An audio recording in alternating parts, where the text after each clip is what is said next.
Hey, hey, hey. Happy Friday. Fuck yeah. Got done with work a little bit early. Figured we'd throw up a daytime afternoon stream. Here we are. The Boss, Grape, Mad Mania. What's up? I don't know if the chat will show on the left-hand side. Maybe it will. Nope, it looks like that is the chat from the Saturday podcast already. So, got some minor technical difficulties with the chat showing up on the left side of the screen. But hey, you're all in chat. You can see the chat on YouTube. So, it is what it is. Just right before I started, there was a 100 and some odd million power city here that got rallied down to 80 some odd million. Looks like Yoda is getting scouted like crazy. They wouldn't be stupid enough to rally him, I don't think. Then again, who knows? JST's kind of crazy themselves. Just finished work myself, off to the pub. Get some fish and chips. Maybe some crisps. But JST been putting in some work today. I mean, this is kind of back and forth. But we'll take a quick peek at the map. Most of the fighting is taking place now on the left-hand side of Kingsland. I was over here looking. I mean, they got fort walls pretty well established over here. So it's just a little bit of this, a little bit of that. Not a whole lot of action last I looked anyway. 302 is working their way down this side. But they're going to hit a wall here shortly. So we'll just keep the action, keep it up over here. If y'all want to jump to 60 GT 2489, we can certainly do that. However, I think they're still fighting on that same small patch of land that they were last night. If y'all want to check out 1307, 1093, we can do that. I'm not going to run the 3 screens today. That was a little bit insane last night. But, I mean, 1093 did some work yesterday while we were watching.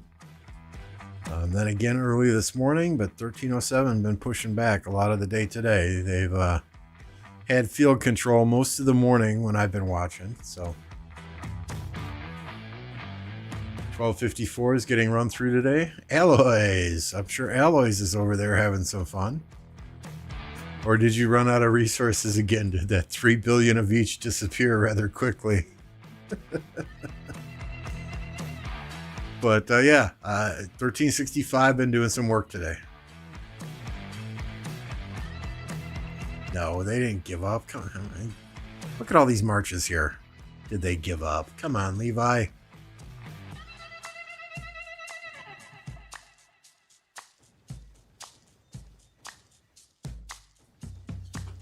They have a lot of people that are migrating out after KvK, so I'm sure those people are going to be fighting until they're zeroed. I mean, 100 to migrate out at 100 million power is 75 passports.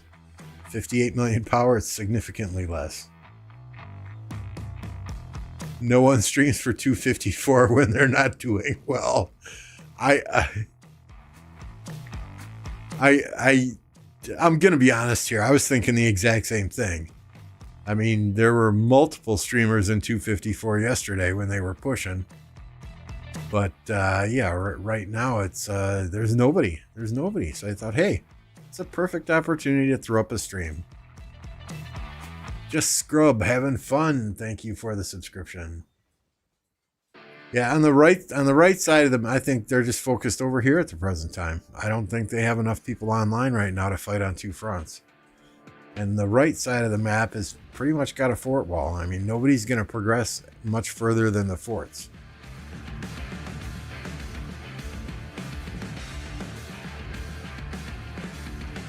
Yeah, 254 should be waking up soon. It is currently 11:55 a.m. on Friday here in the States, in Central Time Zone, Chicago Time Zone. So New York time, that's 11:56 a.m., right before noon. Pacific time, that is 8:56 a.m. So, you know, I think TR's got a lot of people stateside. and they should probably be waking up soon, or, you know, at the very least, this is a holiday weekend here in the United States. It's Memorial Day on Monday. So a lot of people have 3-day weekends. So I expect this weekend to be brutal. Absolutely brutal.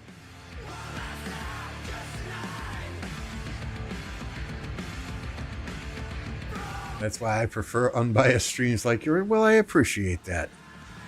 You're welcome here anytime.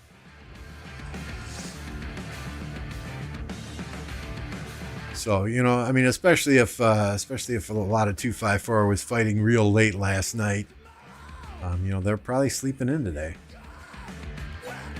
I would imagine Discord calls are being placed and people are being paged. Okay, you guys are probably too young to know what a pager is, but text messages are going out.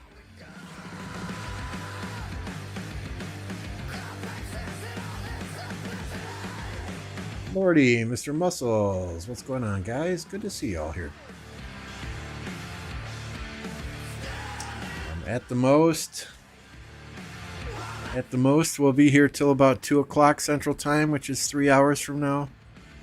Wife gets home from work, and they finally have my son's car ready for us to go pick up. Hopefully. They said it should be done by 2 o'clock this afternoon, so hopefully we can run and get that for him today.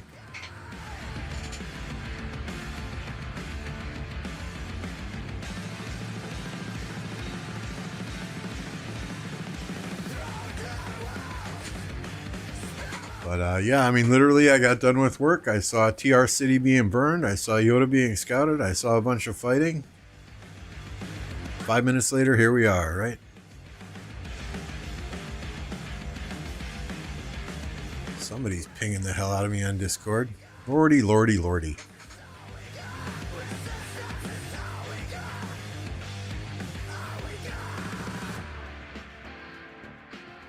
I'll have to watch that later.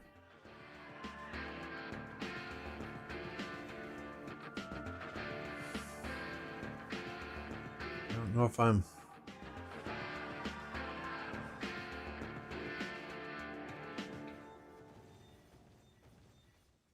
Oh, yeah, I was watching. I think I was watching his stream when he did that. Yeah, Lordy, 93 is hella organized. I mean, those guys are hella organized.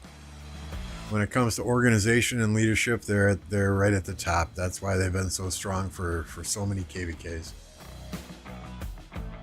Seth, good morning. Or afternoon or evening, depending on where you are in this fine world of ours, right?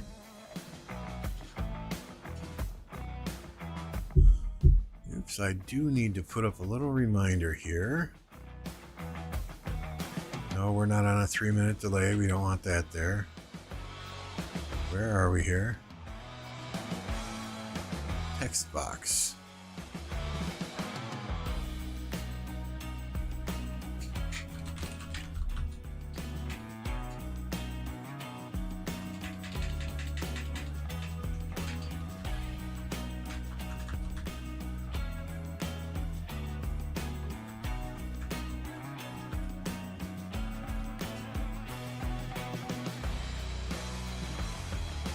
Uh-oh, we'll have to tweak that just a little bit. Podcast Saturday, 14 UTC.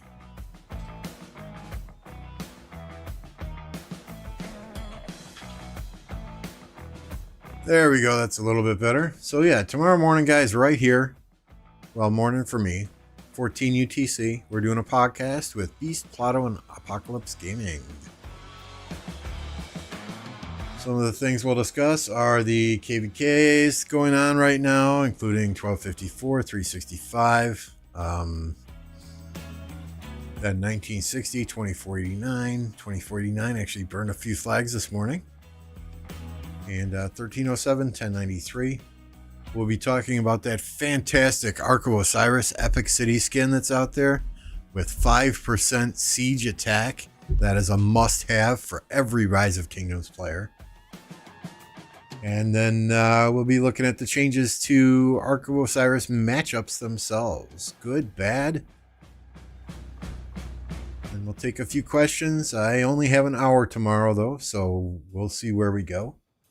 But we should have fun. It's always fun getting those guys together. Different people, different opinions, different power levels, different spending levels, different kingdom levels. So it's nice to get a group of players together that can provide insight and opinions from their perspective. Hey, Goose, take a look at some coordinates. Is this KvK? 813-72-577.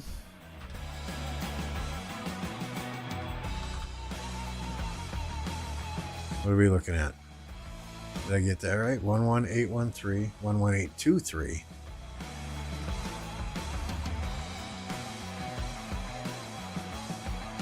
$72 $577.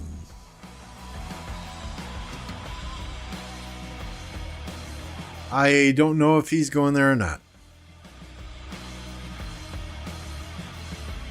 But we can certainly ask him that question tomorrow. People are saying 1254 is not as active today because their pilots from 1960 are busy with their KvK. Hey, anything's possible, right? Anything's possible. Hey, new subscriber, thank you, NP.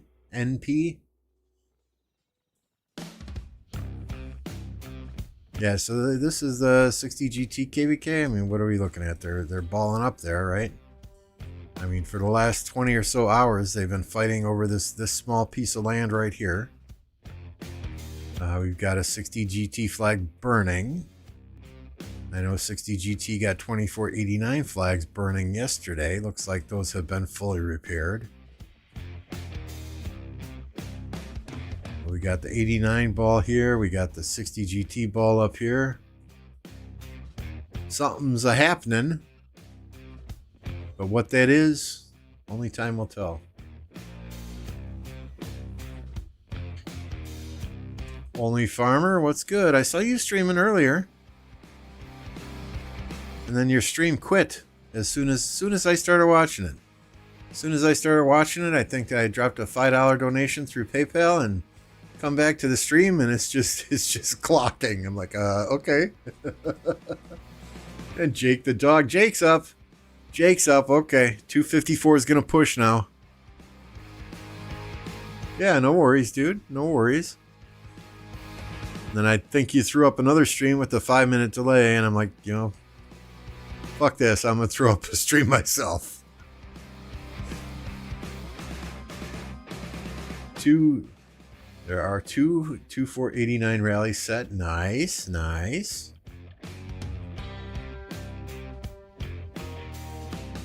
Yeah, no worries, my friend. No worries. Hope you were having fun. You were fighting on someone's account there in 1960. But yeah, put the word out to 1365. Jake the Dog Games is awake. Run back to your cities now.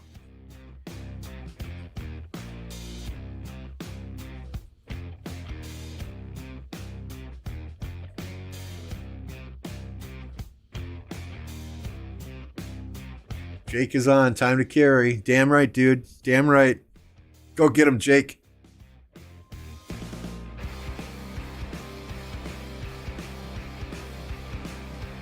Let's just see if we can tell who has more armies here. It looks pretty even.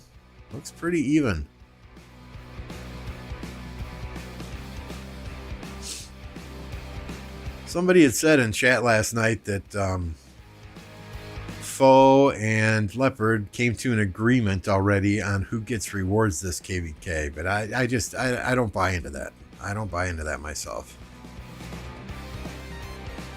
I think both of these kingdoms have too much pride to not fight it out to see who gets the rewards. I mean, they may be friends with each other. Arvix has accounts in both kingdoms, but I don't think either 60 GT or 2489, I don't think they would predetermine the end of a KvK. I mean, that said, there's a lot of field fighting going on and very few rallies. Then again, as much field fighting. Who the fuck can tell if the rally's taking place in that mayhem, right? Let's turn off simplified, see how long that lasts. Hey, Benji. Having fun, Benji? Did you zero yourself yet? Still got some resources left in reserve. Saving a bit for Kingsland.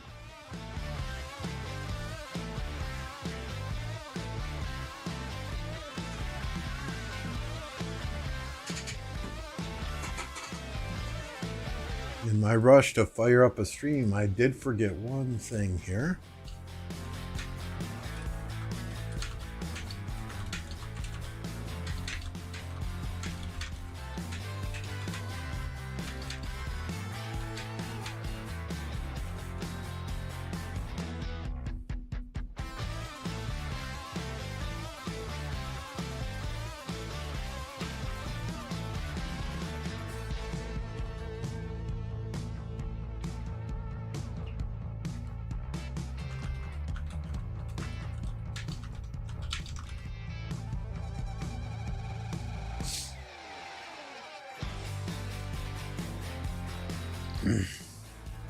Hey, Fub, what's going on, dude?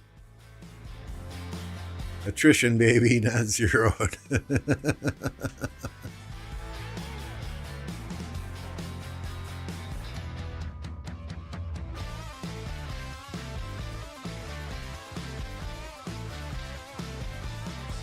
know, it's getting rough for 54 when Jake City was in the front line. Ooh! Ooh!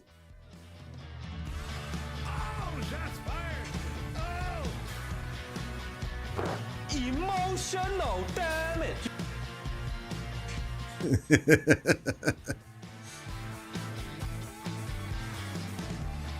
Hey, what's up, Death? TSN Death?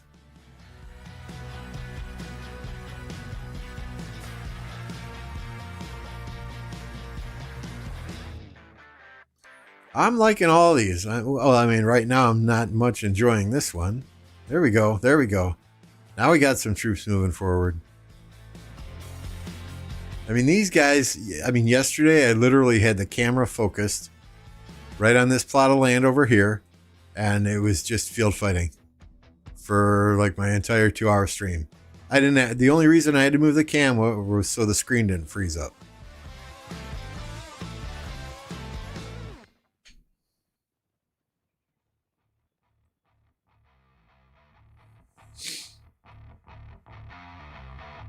You know, so I'm not saying it was boring. There was a hell of a lot of fighting going on, a hell of a lot of troops out there. It was very fun to watch, but you know, I think flag rallies are more fun. I think you know, fort rallies, not fort walls, don't get me wrong, there are more fun. This kind of KvK though, where you can only build forts next to holy sites or next to passes, there's going to be a lot more field fighting. I thought we'd see a lot more flag rallies, a lot more swarming of flags. But I guess not.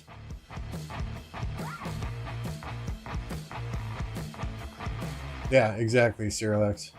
Cyriax. 93-307's been kind of back and forth, burning and building, you know. I think 93 had an advantage and 307 got an advantage on this morning. That one's going to be more of, you know, who can push farther during the opponent's quote-unquote downtime. You know, and granted, neither of those kingdoms have an insane downtime, but they do have a period where they're less active. So that one's going to be that. I think that one is ultimately going to be the more interesting KvK to watch than this one, because these guys are pretty much stalemated. Here we go. Fight.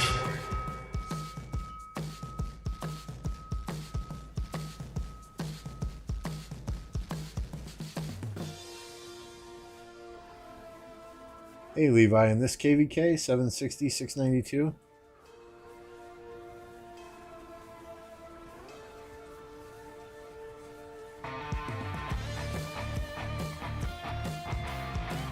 Just started fighting though. 760. 692, right?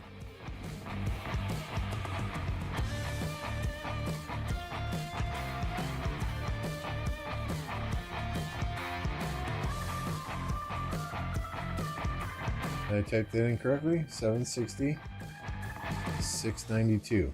Yeah, okay. I got trolled.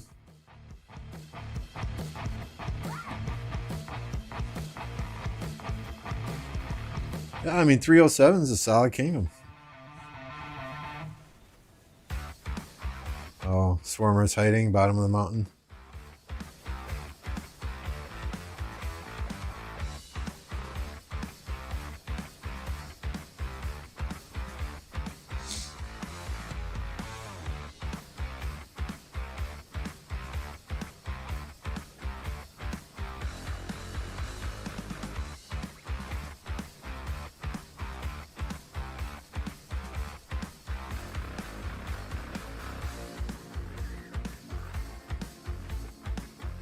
Where?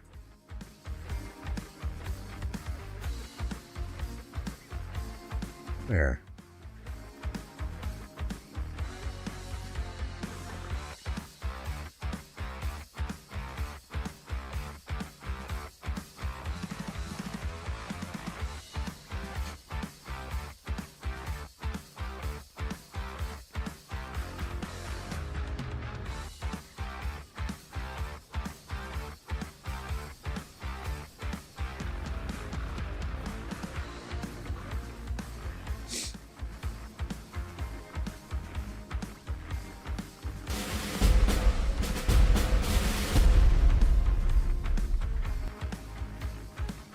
Oh, okay. We'll check it out again at some point here.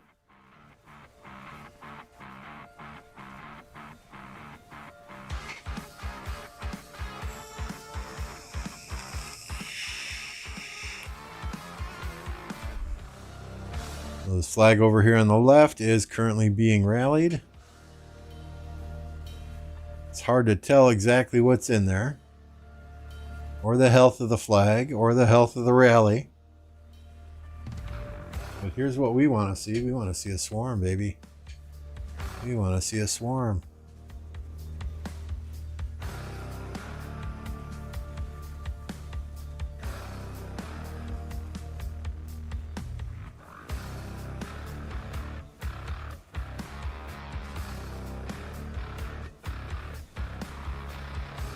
Look at the madness. Look at the mayhem. Look at all the Joan of Arc animations. Look at all the Z Huge animations.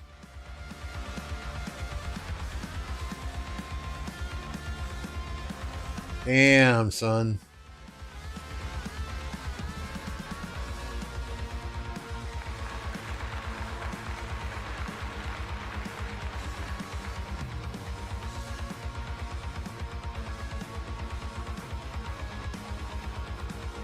Oh, my fire is not working.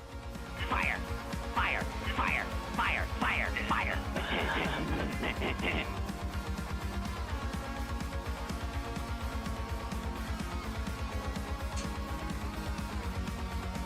No, it's not a swarm. It's a swarm.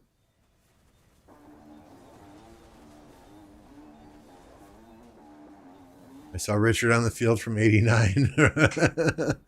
Well, I saw Apocalypse fighting yesterday, and someone in his chat was telling him to bring out Pakal Herald. And he's like, no, I cannot use Pakal Herald. They will kick me from the Alliance. So, I mean, there's been some communication from 2489. Hey, you guys come and fight, you bring damage dealers. I mean, I kind of like that rule myself. No Pakal Herald, probably no Attila Takeda. If you're going to come for a fight, you do it fucking right. Don't come in here pimping kills.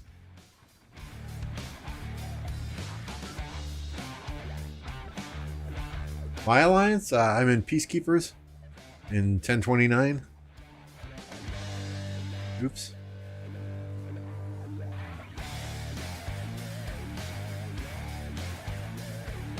We're in a D as in dog, D Seed Kingdom.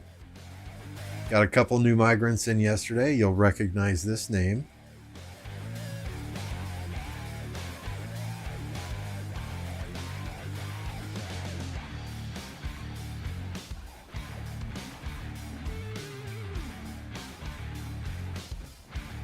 Dun, dun, dun. Electro King migrated here from 1916. Respectable, very respectable stats. Good fighter. He's got some great equipment on his commanders. Can't wait to fight with King. And he's insane with graphics, right? He makes all the graphics on my stream. So if you're looking for graphics, everything he does is reasonably priced with very fast turnaround. Get a hold of Electro King.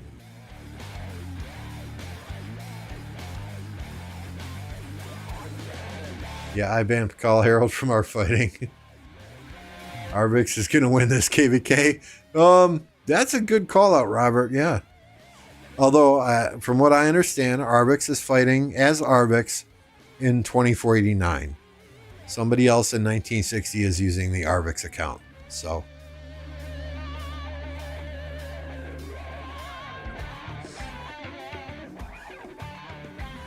Captain Hook, what's going on? Good to see you. I don't think you even get good trades anymore with Call Herald. If you're cheeseburgering and those skills fire off as soon as you pop out of your city, I think you do still, but that's a big if, right? And then all the archers people are bringing onto the field these days. I mean, I never minded Call Herald popping out of a city. Because as soon as my Tommy started hitting him and everyone else started hitting him, he was a fucking dead man. That call was dead. He has a steer on his 960 account. Makes sense. 2489 was his project. Yeah, right. I mean, he started 2489. He brought his people in. He brought people to help him run the kingdom in. So yeah, I mean, this is his baby. Look at in-game chat. What? Oh, did you send me something?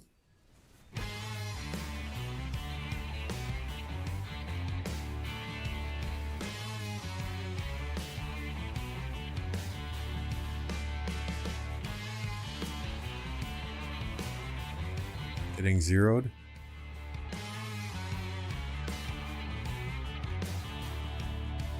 Nope, he's bubble now. I'm too late. Sorry. Give me just a second. I got a phone call here.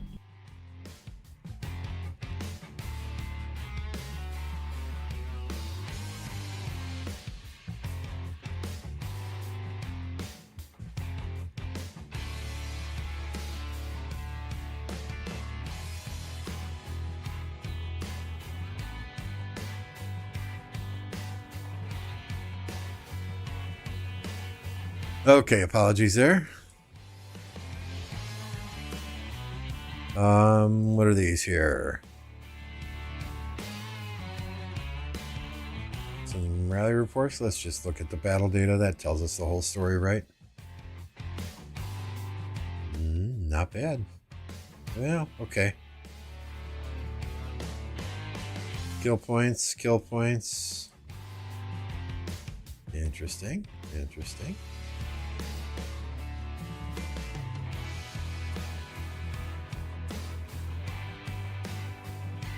Sorry, guys. That's I'm not that good at multitasking, right? My wife is much better at multitasking than I am. Much, much better. This the same one? Nope, slightly different one here.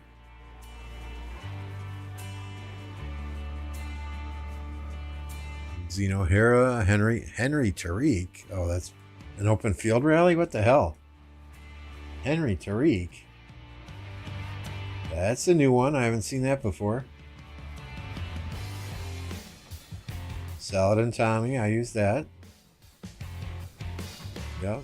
I mean, I guess with auxiliary skills or whatever they call it in this KvK, you're going to see some weird combos.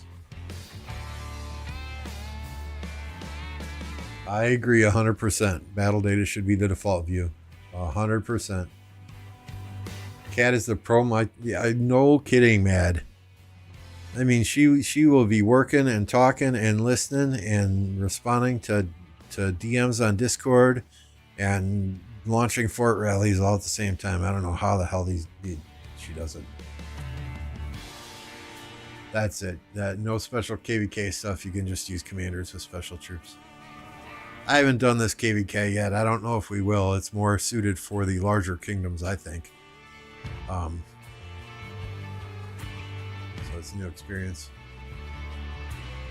Can change Nevsky to infantry. I don't know why you'd want to do that, but hey, whatever floats your boat. I guess you got to do what you got to do with the commanders that you got, right?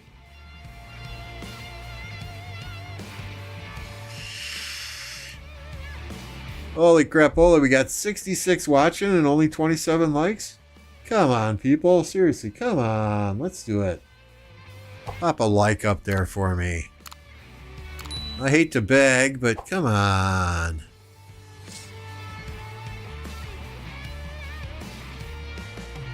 I guess if you don't like me, that's fine. No skin off my nose.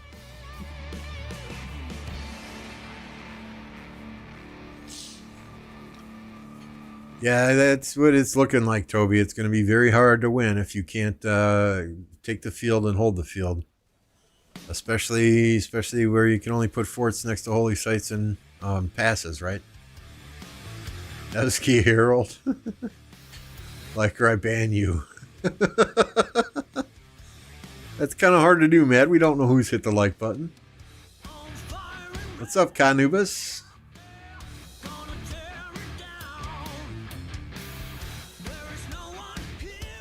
Some new faces in chat today. It's always nice to see. It's always nice to see. For those of you that don't know me, my name is Lambo. The name comes from Lambeau Field, home of the Green Bay Packers, 13-time world champions in the American Football League. Been my favorite team ever since I can remember. I play in Kingdom 1029 with the one, the only, the man, the myth, the legend, MF. It is a D kingdom. We like it small. We like it that way. I guess I'm banning everyone. Oh yeah, I mean, you know, you can swarm a flag down pretty much faster than people can refill it if you got 8 or 10 people there with max tech marches and the right commanders. It's very hard to keep a flag from burning.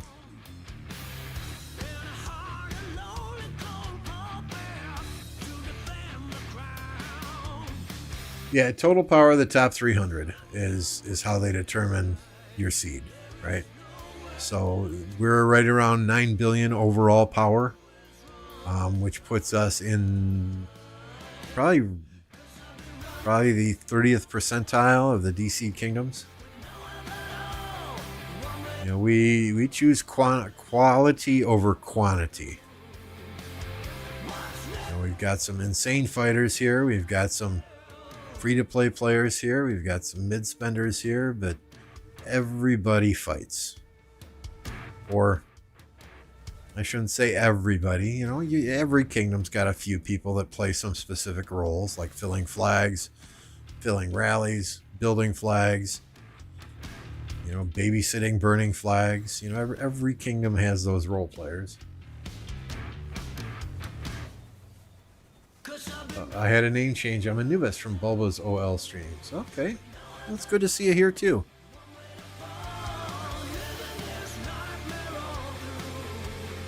But yeah, I mean, basically we have 45 main accounts in our main alliance, and the rest are farms.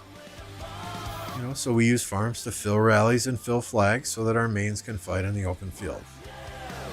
You know, I mean, why stuff a flag with VIP 18 troops when you can stuff a flag with VIP 11 troops and have a VIP 18 as the garrison commander?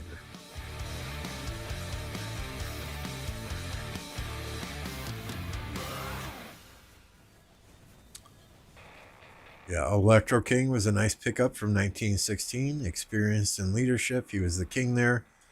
Sure, he wants to take a break from leadership for a while.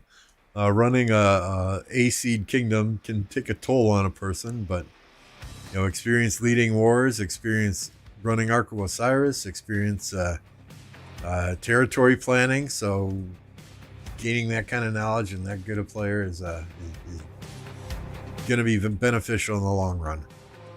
As some of the other ones who have done that role for a while will eventually want to take a break from diplomacy and the day-to-day maintenance and running of things. So hopefully he will enjoy it here, and he will be a great asset in the future.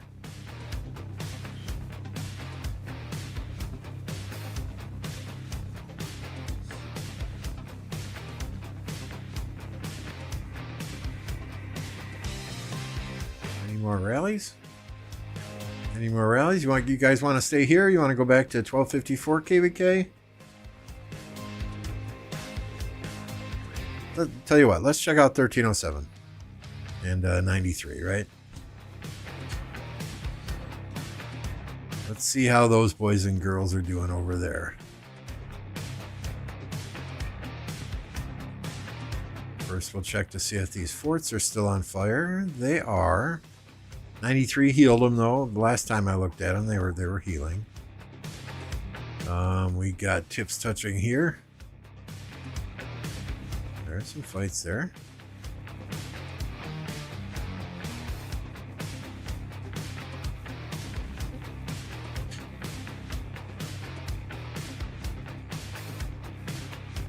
Where are the 3 screens today? Yeah, not today. Not today. That was a lot to keep track of. My brain hurt after that stream last night.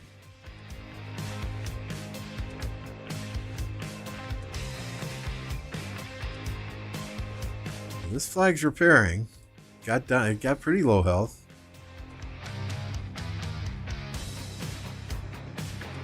Yeah, looks like 1307 has done some work today. We never count them out of a fight. I questioned their heart and I questioned their desire the last KvK they had, and they proved me wrong.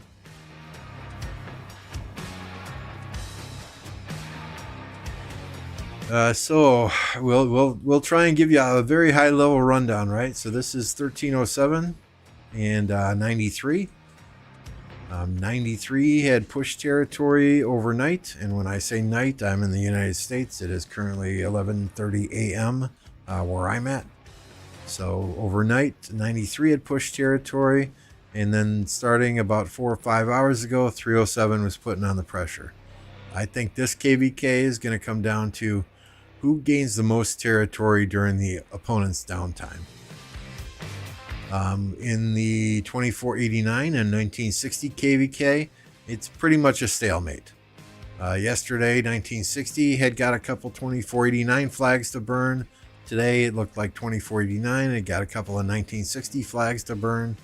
But it's mainly field fighting there in the same general area now as they were fighting in, 15, 20 hours ago.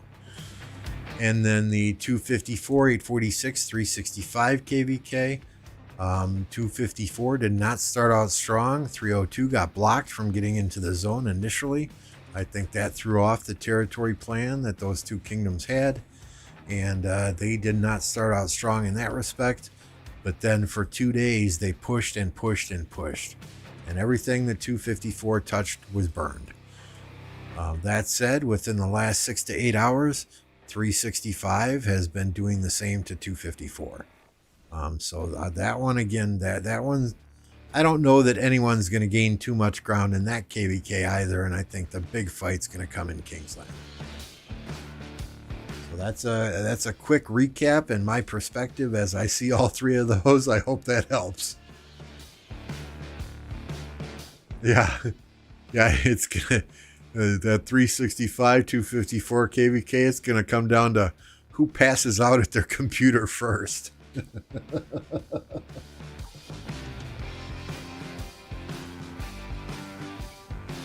960, 2489 KvK is going to make OL registration interesting in those realms. I mean, it definitely could. It definitely could if they drop a lot of power. 365 sucks, says Alloys.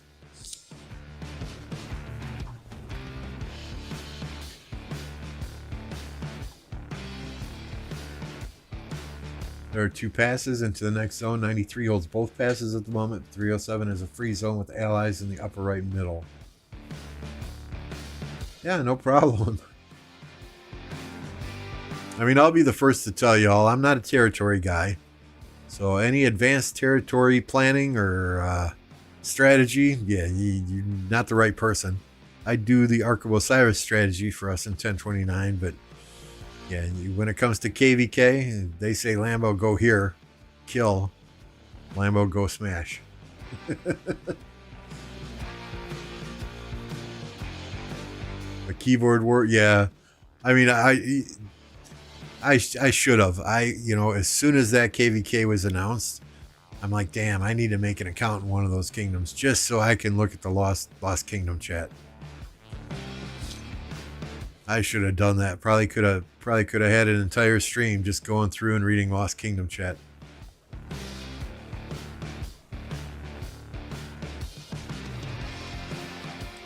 So yeah, this 307 flag is burning. Looks like it's 93's uptime now. These are all 93 troops over here. I mean, the one thing about 93 is they know how to field fight. From my perspective, they go in, they field fight so that they can attack an objective. They go, refresh, they move to a different section of the map. They do the same thing on the next flag. It's just so methodical. So I'd be willing to bet if we watch this for a good 5 minutes, we'll see most of the 93 marches retreat. They accomplished their objective. They got this flag burnt, and they'll move on and they'll do it to the next flag. And they'll just keep doing that over and over and over again. No matter what time of day or night it is. And they are some super solid defenders when it comes to flags. I mean, you have to swarm their flags in order to get them on fire. Because they can fill like nobody's business. And I've said several times, if I ever decided to leave 1029, 1093 would be right up there on top as to one of the kingdoms that I would try and get in. Alloys never looks at Lost Kingdom chat. He's too busy fighting. LKC can be half the fun. I never look at it either. And Lambo go smash. Damn right. Damn right. If Facebook leaks too much, it becomes too stupid to enjoy. Only winner in these KvKs is Lilith Swallet. Yeah, and see exactly what I was saying, right? Here's 93 retreating. They're all going to go refresh and decide, okay, what's our next objective? And they're all going to head there.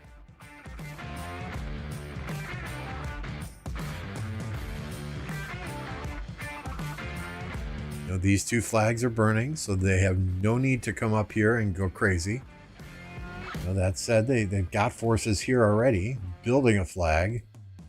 They're so methodical with what they do, and it's all calculated.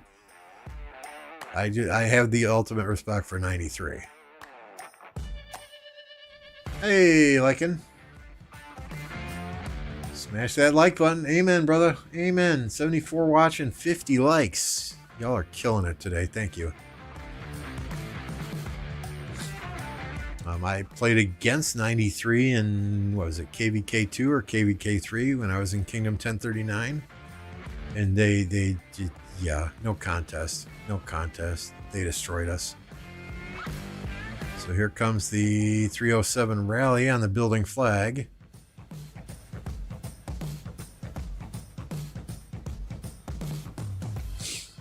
If we see the dotted line disappear, the flag is gone, right? That's the only way you can tell all this animation.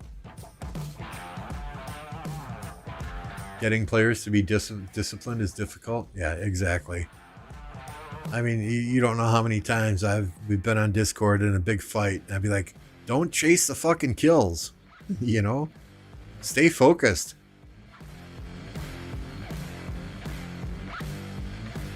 Because Hey, Ellen, thanks for the subscription. Because teams will do that too, right? They'll send, all be in a big ball fight right here. And then, oh, hey, this guy's down to almost yellow, almost red health. So he'll send his march down this way. And sure enough, half of the fucking murder ball then follows that red march trying to kill it instead of focusing on the objective to clear the field of the big red or the more troops that are out there, right? It's a lot like Ark, fight till they're red, not till they're dead. Once they're red, let the AoE take them out. Switch your target to a new target. Especially when the murder balls are this big and everybody's got commanders with AoE. Fight till they're red, not till they're dead. Hey, Tugas, good to see ya.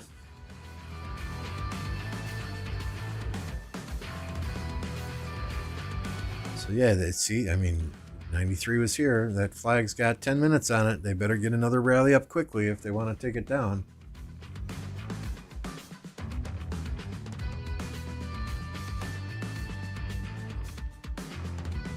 All the marches from 93, though. Just crazy. I'm sorry, guys. I'm turning into a 93 fanboy, I guess. Played against 254 in a KvK when I was in 1052 with OV. That KvK hurt, man. That fucking hurt. I often reference that playing against 254 and just seeing the number of marches that they have on the field, it's like ants at a picnic after you just broke out the watermelon. They smell it and they're making a beeline for it. Just picture it. You leave a piece of watermelon on a picnic table, for a couple of hours.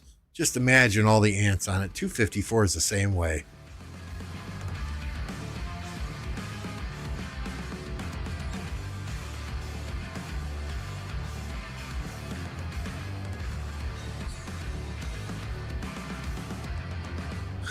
Aloys, it's okay. You've been a 93 fanboy for a while now.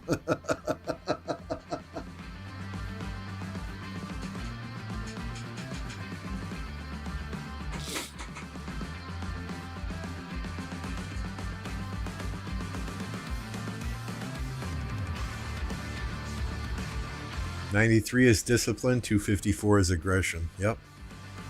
Couldn't have said it better. And 365 is a bit of both, right?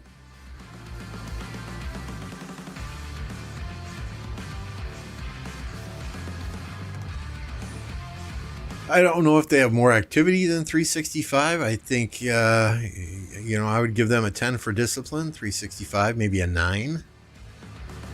It would be interesting to see 93 versus 365. Very interesting. Well, we saw it last KvK though, but 960 was there too.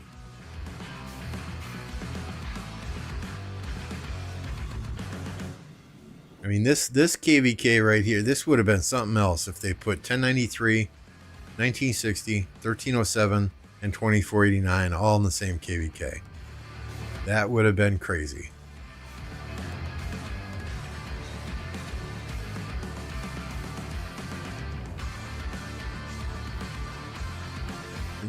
93 is one of the few kingdoms worth fanboying for. 93 is OG. I prefer 254 gameplay, all-out attack. That's kind of what we do in 1029 also. But that's more from being impatient than anything else. This rally's taken too long. We'll go into a KvK with the best of intentions. Okay, we're going to rally, we're going to defend, we're going to fill garrisons, we want to take it easy this KvK. We're not going to swarm things, but the first rally they send it a flag, or the first flag we attack. It's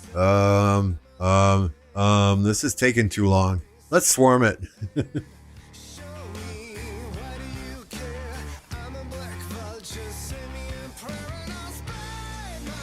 Yeah, I honestly, I think that's part of it, Sir Lex. I think that's part of it.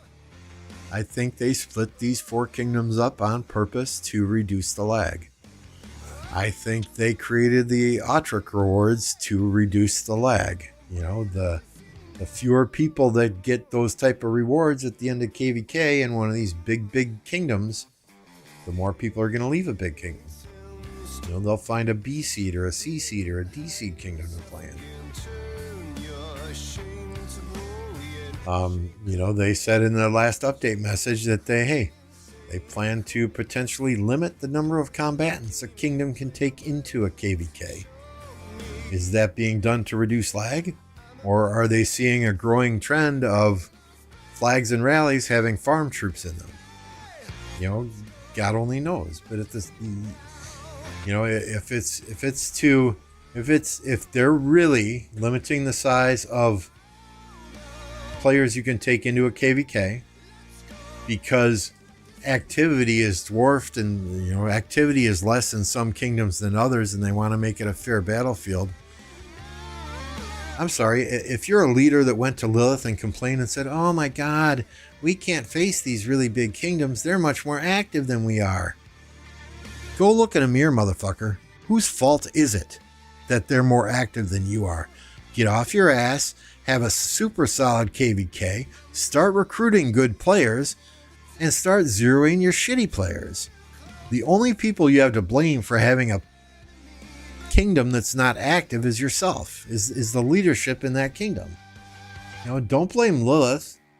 Don't blame 1093, 1307, 1254, 1365.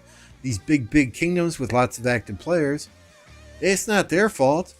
If your kingdom is getting dominated by them, look in a mirror, pull your goddamn pants up, and figure out what you can do to get better. But no, it's just too easy to point fingers and blame everyone else and run to Lilith and start crying that, oh, we got dominated because we're not as active as they are. And then what does Lilith do? They turn around and say, oh, well, we might limit the number of players you can take into a KvK because activity in some kingdoms is greater than others. Absolute bullshit, man. Absolute bullshit. Okay, sorry. I got off on a tangent there. I had to get my aggression and my bitching out of the way today because our podcast tomorrow, I've been asked to be more upbeat and positive. So I'm going to try very hard tomorrow morning to be more upbeat and positive than negative. So I apologize for that rant there, but I had to get it off my chest. Excited for the potential KvK registration to change to avoid off-season purges. I can see how it sucks for big kingdoms. Hello, Scorpion. Good to see ya. Don't think farms should be allowed in the KvK. Seth agreed. I don't know if it's too scrub statement about not having farms in KvK or about my rant. But yeah, if you have leadership in a kingdom that's not purging after every KvK and taking a look in a mirror and saying, okay, what do we do good? What do we do bad? Who performed? Who didn't perform? That's how kingdoms die.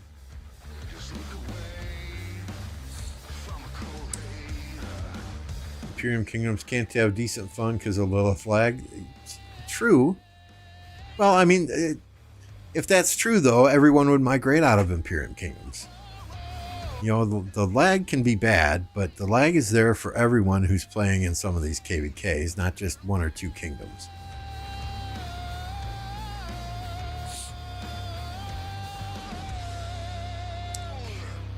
Z, we will register either the first or second pop-up. We're probably doing Heroic Anthem, because that's what we have the most fun in. So if Heroic Anthem doesn't come on the first pop, we'll probably wait till the second one. Well said, brother. Lambo's therapy session has started. Yeah, exactly, Stinkfuss. It's hard to find new good players. But sometimes you got to take in the new players that aren't so good and invest the time and train them and make them good.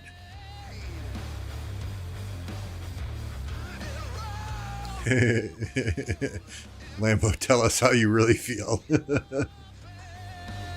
Too much farming. Play Farmville instead. All right, we should have fun then. 2474. Is that a C kingdom, D kingdom? I don't recall if we've played you guys in the past. Either way, friend or enemy, we'll have fun. We'll have fun.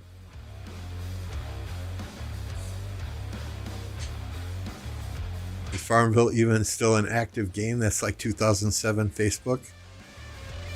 I don't know. I remember those games you played through Facebook, right?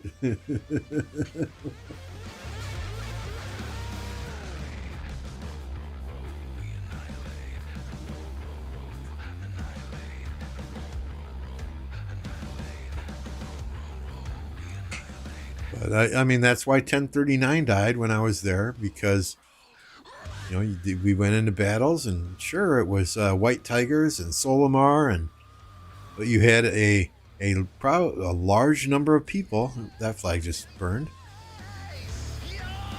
You had a large number of people in that kingdom that were just there for Solimar's gold chests. And when it came to KvK, they didn't fight. Or they would fight and fill their hospitals and say, peace out, I'm done. So that kingdom died because leadership there refused to purge. Oh, they're our friends. They've been with us for a year and a half. They're on daily. They're active. They're donating to Alliance Tech. Blah blah blah blah blah. But they didn't fight in the last KvK. They didn't do shit in the last KvK. Oh, but they're our friends. It's okay. Let it slide. That kingdom died real quick. You got to evaluate after every KvK. Every single KvK. If you're B seed, I don't think we will face you. We are D seed. D as in David. But you never know. Somebody last night in a D seed kingdom was saying they got put in a KvK with lots of B seed kingdoms. So we'll have to see what the future holds. But we don't care who we face. We just want to fight. We just want to have fun. Last KvK, our enemy wouldn't fight us at all, so we're bored out of our minds. Last KvK, I got a total of 700,000 kills. Total. At 174,000 deads. That's it. Because our enemy didn't fight when Pass 4 opened, we free burned everything. Our enemy didn't fight at the Shrine of Ra. Our enemy didn't fight at the Font of Ra. Our enemy didn't fight after Pass 5, 6. Not even when Kingsland opened did our enemy come and fight. Hell, our enemy did not even come and kill AFK troops at the Shrine or Font of Ra. How many kingdoms have you ever heard of that refused to come and kill AFK troops? So our last KvK was absolute dog shit because our enemies were garbage.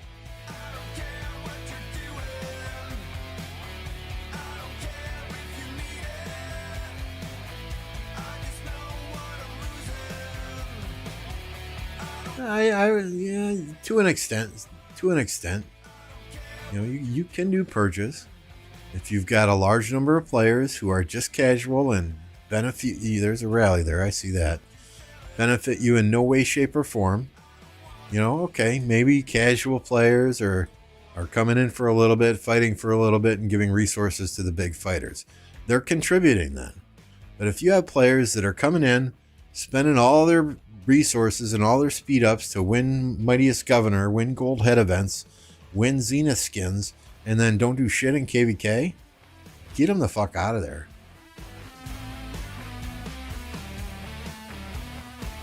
Our last KvK had 2 Bs, 1 C, and 2 Ds per camp. Heroic Anthem.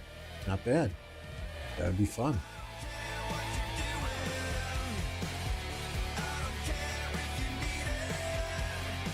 Every kingdom has that one 10 million power player that never quit the game or anything. They just very weak and still talking kingdom chat every day.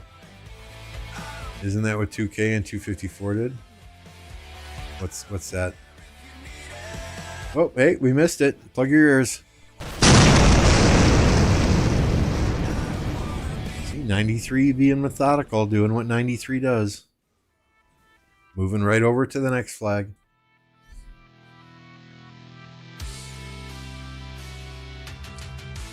Seth, I would have to go back and look. But yeah, that was the true. Well, not really. They fought against our allies. They just didn't fight against us. So they fought against our allies. So it was King of the Nile. There are, you're split up into 3 starting zones. They fought against the other 2 starting zones, just not the starting zone that we were in.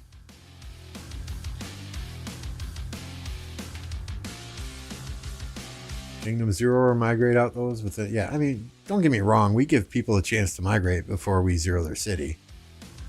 We'll tell them 2 weeks or we'll zero you.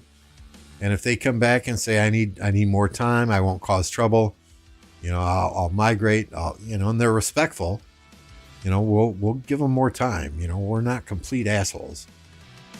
But if, and there goes another flag, plug your ears.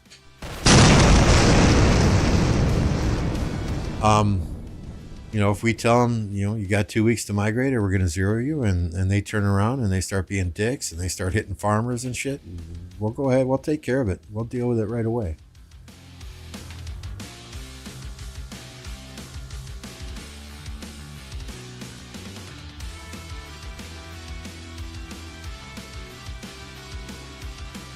Where is the best place to find new players? Honestly, create a couple accounts in some of these bigger kingdoms or some of these newer kingdoms. Look and see, and they'll go through KvK 1 and 2 and 3 before you can recruit them into SOC. But create a couple accounts in these newer kingdoms and just watch. Just watch. It might take some time to get him into a Season of Conquest kingdom, but just watch. That's kind of what happened to me. Is I was in 1207,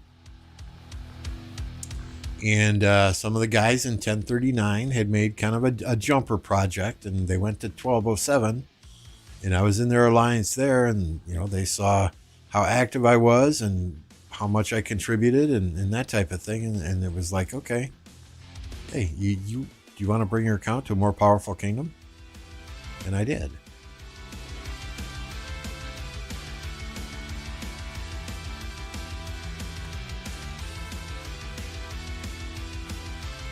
I know they're changing Nile a little bit, right? The part I didn't like about Nile is the fact that we couldn't get into the enemy starting zone at all. So what do I think about Redline retiring? I'm in a state of denial over Redline retiring. I told him he's got a spot in 1029 if he wants to come here and just hang out and chill. No pressure to fight 24/7. No pressure to do any leadership responsibilities whatsoever. Redline's got a spot here in 1029 if he wants to come in, chill, be active when he wants to be active, go offline when he wants to go offline, fight when he wants to fight. He's more than welcome. We have a rogue player here now in 79 that's messing up 2 MGEs. He's got a lot of shields. Yeah, that kind of sucks. We're doing Nile soon as a high seed. We'll see if the changes. Yeah, let me know. Let me know, please. Eventually, they will forget to refresh that bubble, or they'll oversleep, or their alarm clock won't go off. It's just you gotta stay diligent. And I never understood why people do that, right? I mean, I fought the first Season of Conquest KvK, I was in 1052, and I fought my ass off, right? I was probably, in 1052 had what they call DKP, Dragon Kill Points. And I was 8th overall in Dragon Kill Points in that KvK. And I told Slouty I was leaving, and he's like, no, okay, it's cool, you want to leave, but, we got Mightiest Governor come on up. Do you want to place in Mightiest Governor? Do you want to use your DKP? And even though I had earned a spot in MGE, I said, no, I can't do that. You guys need your players in this kingdom to get those MGE commanders so that you can maintain where you're at and stay successful. It just didn't feel right for me to say, oh yeah, gimme, let me take a MGE spot away from one of the players who's staying in this kingdom just so I can migrate out. It's just not how I operate. So I never understood why rogue players do what they do. They're just being douchebags. Hey, Green Ray, thank you for the subscription. Greatly appreciate that. And if there are others who have subscribed, you know, I do apologize. The alert doesn't always pop up on the screen, but I thank each and every one of you that subscribed today. We got 103 people watching, 69, my favorite number, 69 likes. You guys are killing it. Thank you. But yeah, I never understood rogue players or people that intentionally broke rules. It's like, come on. You know, some people just get a hard on for ruining the game experience for other people. And that just ain't right.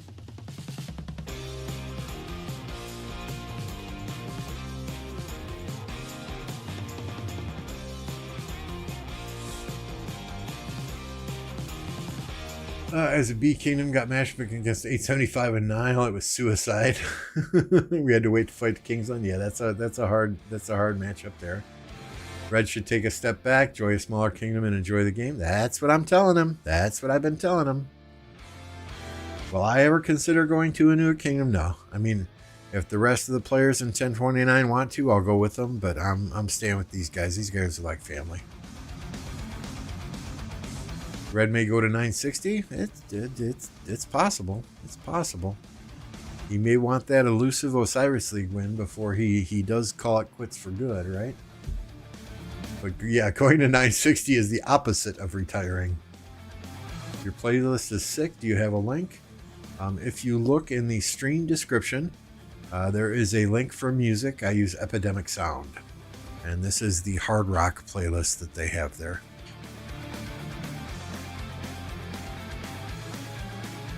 No one leaves Kingdom. No one leave Kingdom because end rewards. I mean, how is 254 going to do that, right? If and that's a big if yet. If they win that KvK, how are they going to distribute those 240 Atric rewards? Are they going to go to players who are staying in the kingdom? Are they going to go to Smash Squad and HMB players who are leaving the kingdom? Or are they going to go to players who are quitting the game? I mean, that's a tough decision to make.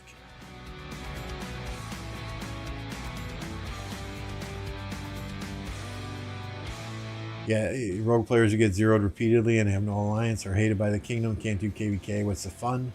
Spite towards the kingdom? Yeah, they just like ruining the experience for others. That's all.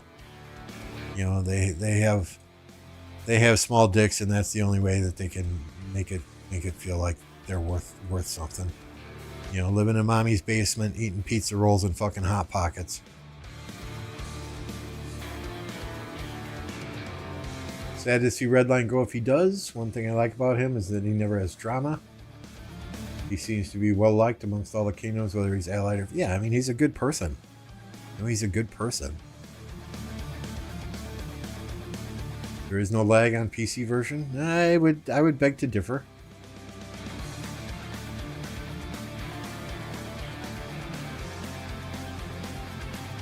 You know, and I mean, it got 102 watching, right? So if y'all are new here, okay, I'm 52 years old. I tell it like it is. You know, I swear, I cuss, I bitch, I moan. It is what it is. I am who I am. I have fun doing what I'm doing. And at the end of the day, if I'm not having fun doing something, I ain't going to do it.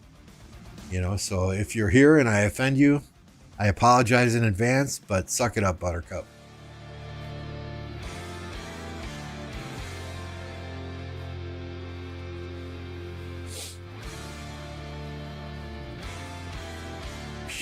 Pizza rolls.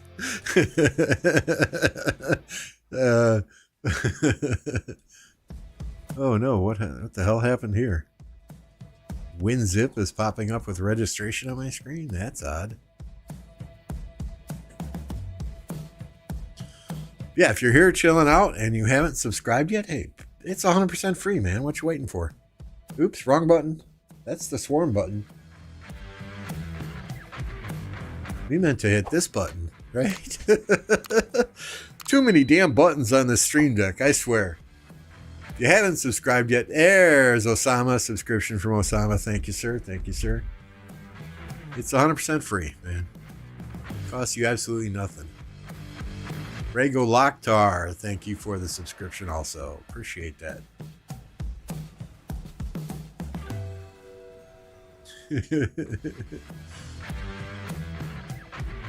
There's a reason he sounds like a shock jock radio host. Good. Nice, Dan. Nice. Several MGE migrants out before whales, oceans await. We had several MGE migrate out before whale oceans await.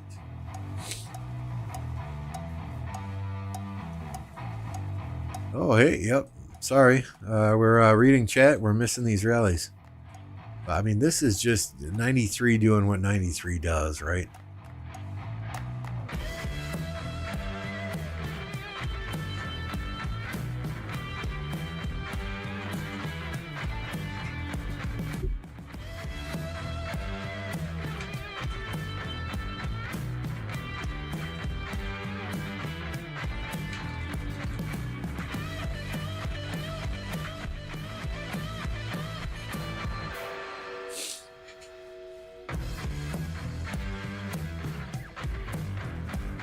He has a radio host voice now. I see it. Hey, Osama. Well, yeah, we can scroll out and do the map here. Good call. Good call. It's been a while. D. Snyder in the house. Well played, 93. Sorry, I'm getting some messages on Discord as well. So, trying to multitask on multiple monitors. So this is the map. 93 has got this past 6 locked down. They, of course, have got this past 6 locked down. So right now, I think 307 has got their hands full. They were pushing earlier today. They were pushing hard earlier today, but 93 is awake, as you saw with this last flag burn. And they're doing what 93 does. They're flowing from flag to flag, burning flags. The coordination and the leadership that they have there is absolutely fantastic.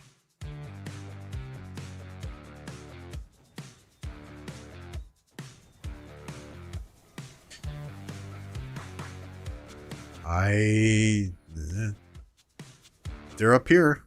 They're up here.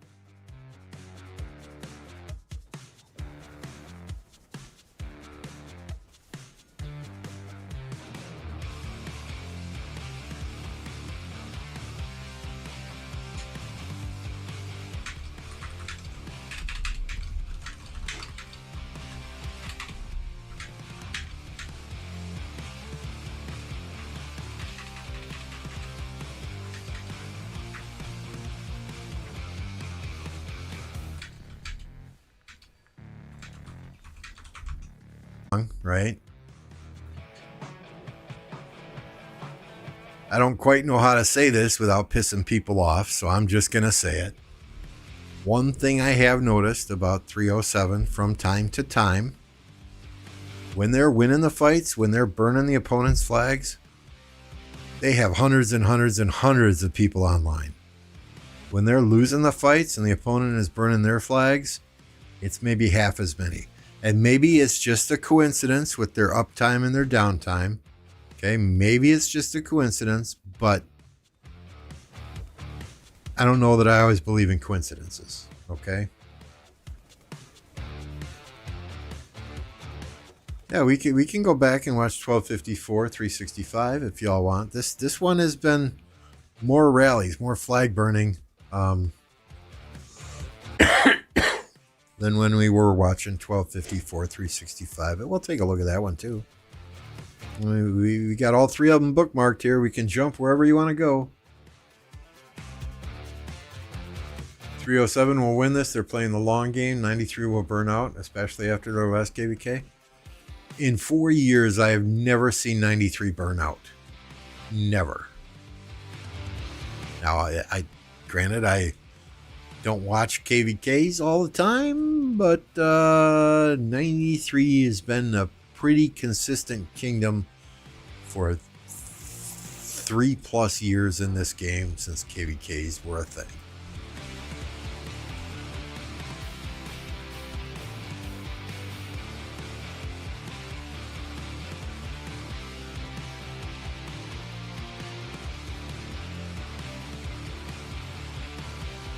last time we were here, fighting was up right on the bridge, so it looks like maybe 254 is getting some momentum here.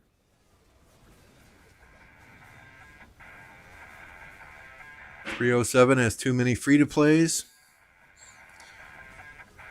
Yeah, I mean, they got a lot of spenders there too, though. So they got a lot of spenders there too. If MF and Cat and the ladies and gentlemen in 1029 had not let me migrate here, 307 is where I was going. You know, so I say this knowing there are players in 307. I talk to Phantom all the time, not all the time, but Wanderlust, thank you for the subscription. Poppy as well, thank you. You know, Mad Phantom is friends with MF, so he's on our Discord from time to time. We're talking from time to time. I consider him a friend. I know people there. I know Thor, right? So nothing against 307. I'm just making an observation here. Oh, we got an Archer Tower sighting. That is a very good place to throw those. I mean, look at that. They're just shooting right across the water, doing some damage. That is the best application of an Archer Tower I have seen to date. Hey, Ritz.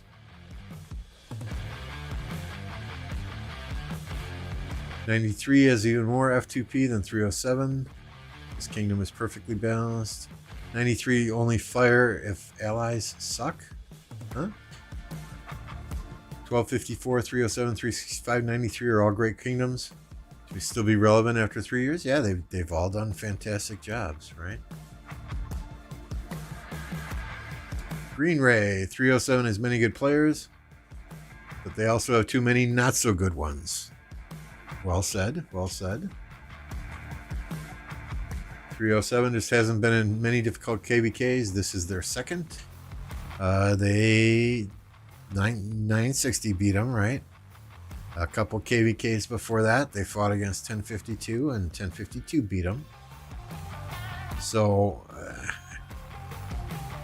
I mean, I got nothing against 307. Not a damn thing against 307. They're like fighting a giant swarm of mosquitoes on a warm summer night. Yeah, that's 93, right? Horseplay, right? You know, I just think at times some of their players take the day off. And I said the last KvK they were in, I said I thought they would lose, and they proved me wrong. So, hey, it ain't over till it's over.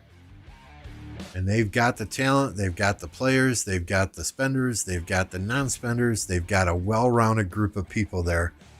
If anyone can come out victorious against 1093 in a 1 versus 1, I'd throw their name in the mix.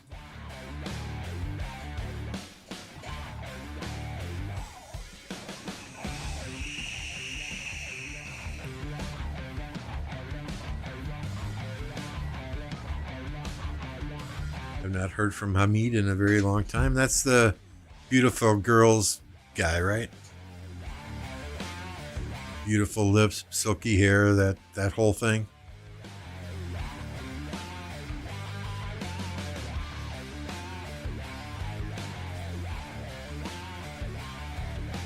Okay, I thought so.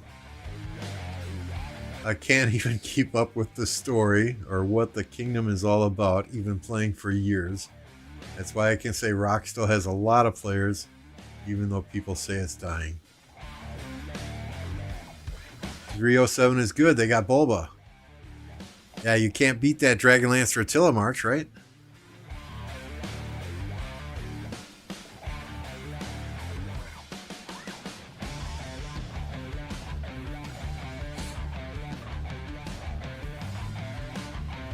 Dude, I hope he's okay, Horseplay. I hope he's okay.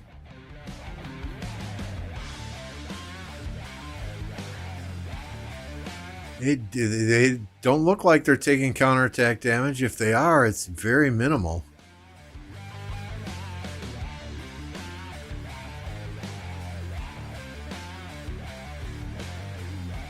I don't see any white numbers. He looks like this guy's yellow, but he was parked there for a while, right? But yeah, that is some big brain play right there.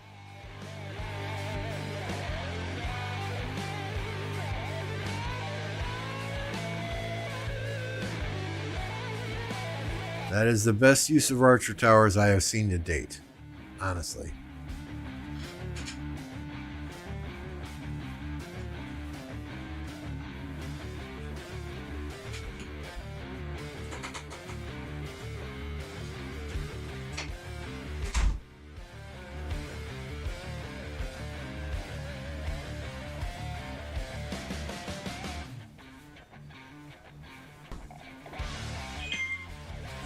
Hey, y'all, we just need 11 more likes. 11. That's it. 11 more likes to hit 100. If you haven't subscribed to the stream yet and you're just lurking out there, hey, it's free. It's free, man. It's free. What you waiting for?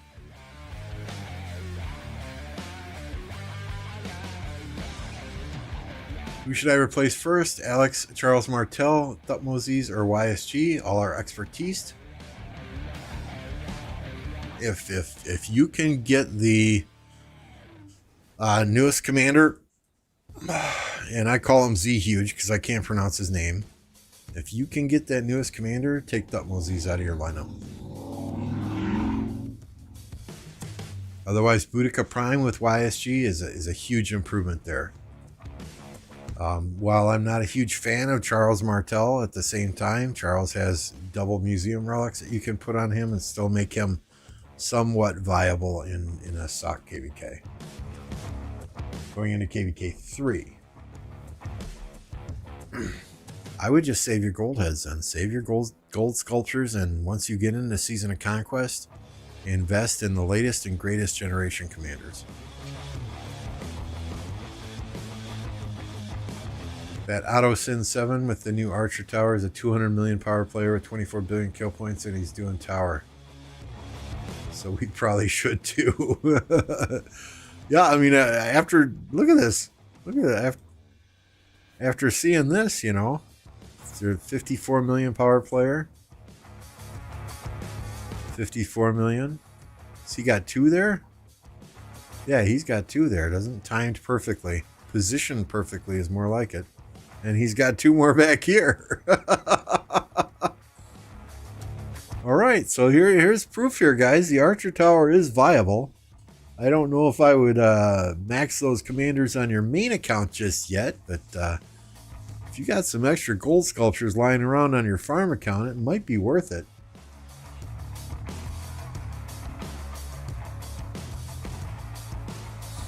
Hey, there's 104 likes. You guys are fantastic, I swear. We're going to give you a little gift. We're going to give you a little gift here. If you're not signed up to receive memberships, do so now. Do so now. Because Lambo's going to show the love.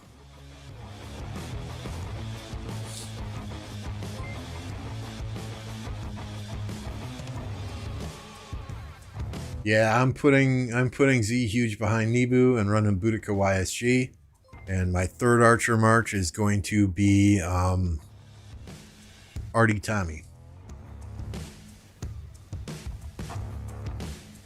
So Hen, Unknown, Hey Jay, Mohammed, HDT Nation, congratulations. Who do I think will win? Man, flip a coin. Flip a coin. I mean, it's cliche, but whoever makes the fewest mistakes, right? Whoever loses the most sleep. I mean, until this morning, 254 had been pushing, and everything that they had touched was on fire. You know, but today, 365 seems to have refocused, and they're really putting some work in today.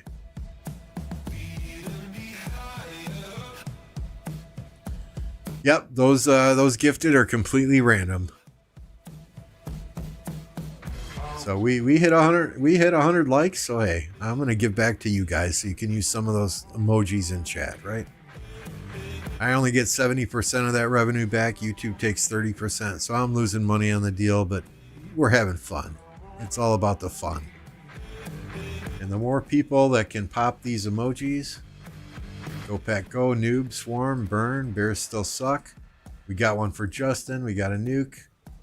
Kiss My Ass, STFU. We got a Mimi purse, even as an emoji. My logo, TSN, and Electro King. Here we go. There's all the member emojis, right? Can't use those unless you're a member of the channel. And where the fuck did my chat go? There it is.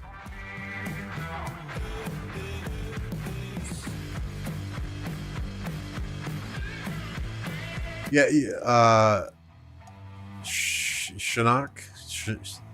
Sean. I just call you Sean. I hope that's okay. Yeah, I mean, Z Huge can go behind anyone in some of these KvKs because you can switch the troop type for your primary commander, or you have auxiliary skills that you can put on a commander. So, yeah, we're seeing some crazy combinations in some of these KvKs that I wouldn't recommend in a standard KvK format. Bad decisions with garrisons. Who is making bad decisions with garrisons?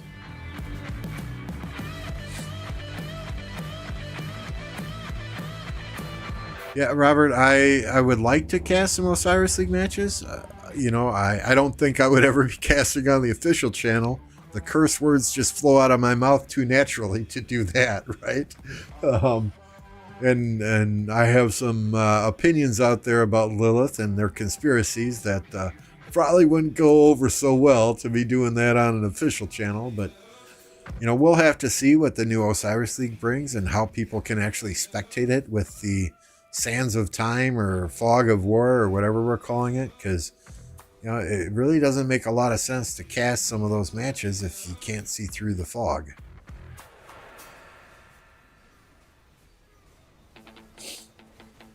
Hey, thank you for the subscription, Priam. I am from 1029 TSN. MF is here, correct. Wicked emojis. Yeah, Electro King did a lot of those emojis for me. So I'm telling y'all, if you're looking for graphics, hook up with Electro King. Very fair prices and speedy turnaround. I mean, what was it, Sunday? Sunday, somebody in chat said, hey, we need an Electro King emoji. And within like 20 minutes, he had an emoji in my inbox. You know, yesterday we were just chatting on stream. Somebody was talking about Mimi and how she likes her purses more than she likes to kill her troops. And 10 minutes later, he's got a Mimi emoji in my inbox. I didn't even ask for it. So the guy's fantastic. And if you get emojis and images and intros, outros, that type of stuff from Electro King, you know, you're supporting a fellow Rise of Kingdoms player. You're not giving your money to some random dude on Fiverr. So went to a meeting, just caught up on the stream regarding Autric and KvK rewards. It's not a deal breaker for me. Playing in a big Imperium far outweighs potentially missing the cut for inscription. Okay, that's good to know. And I applaud you then. You know, if you're having fun, do what you're doing, right? That's why we play games, just to have fun.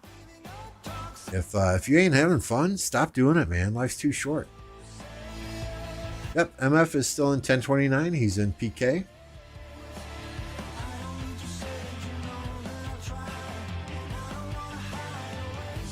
White Black Coffee. Hey, outstanding if my channel's popping up on your YouTube homepage. I love it. I love it. Zero myself, drop 1 billion kill points, and I miss the cut, so be it. That's an excellent attitude to have, Hen. That's an excellent attitude to have. You know, there are a lot of people who play this game who have the me first attitude rather than Kingdom and Alliance first. So I applaud you, sir. I applaud you. Yeah, and that's how 1093 is, right? And I mean, of all the kingdoms out there, that's one kingdom that I would consider migrating to if 1029 ever fell apart. Just because the majority of the players there, you know, they have a plan. And the majority of the players there seem to be on board with the plan. They buy into the plan. The plan has been successful. And they have that kingdom and alliance first mentality rather than the me first mentality. And that's why they've been successful for 3+ years. Call of Duty or Rock? I like Call of Duty too, but I like Rise of Kingdoms more.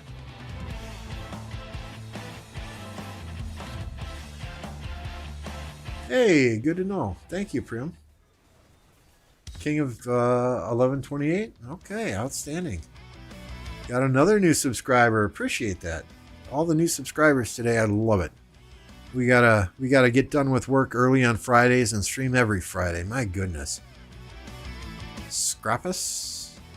Thank you, thank you, thank you.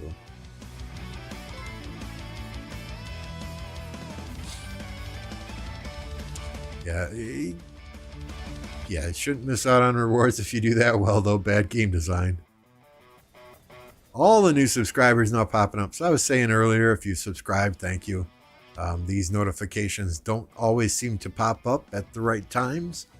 I think Stream Elements sometimes waits and just pops them all at the same time. So how will you manage resource seller in your kingdom?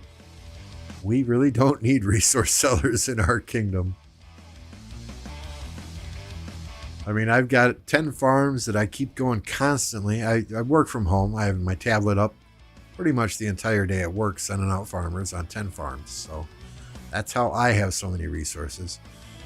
There are some resource sellers that use our kingdom to build their new accounts to level 8 before they use the beginner teleport and teleport them to their final destination. But they don't cause any trouble, so, you know, we're okay with that.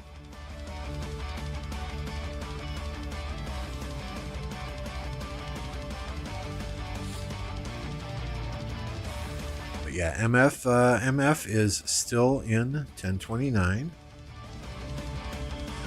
At his highest power ever, I think, 738 million. This because we didn't get any fights at all last KvK. 30 billion kill points and 225 million deads. There's 55 million deads in this KvK. I think one of these was in 365 with JST. 40 million deads in this KvK. You know, but more than being a whale in this game, MF is a good human being. Unlike many of the big time whales I've played with, he truly understands that to be successful at this game himself, he needs to surround himself with good people. So he's not one of those players who's out there demanding first place in MGEs, demanding first place in gold head events. He understands that there are other players who need those commanders as well and do not have the assets that he has to be able to buy gold heads and things like that. So he has always said in MGEs, no, you take first, you take second, I'm fine. Give me 15th place. I'm okay with that. There are some MGEs that he gets hired simply because, he needs 180 heads to max a commander. Okay, we'll give it to MF, but he's not out there demanding first place in every single gold head event like a lot of these big time players out there that I have played with in the past do.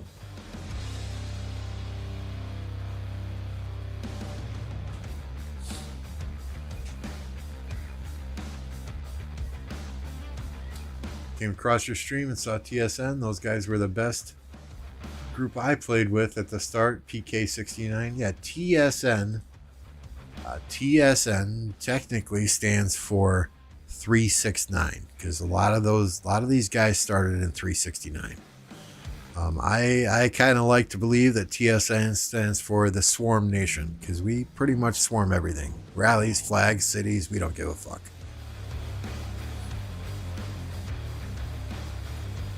On MF, I totally agree. The guy's a great human being. Yes.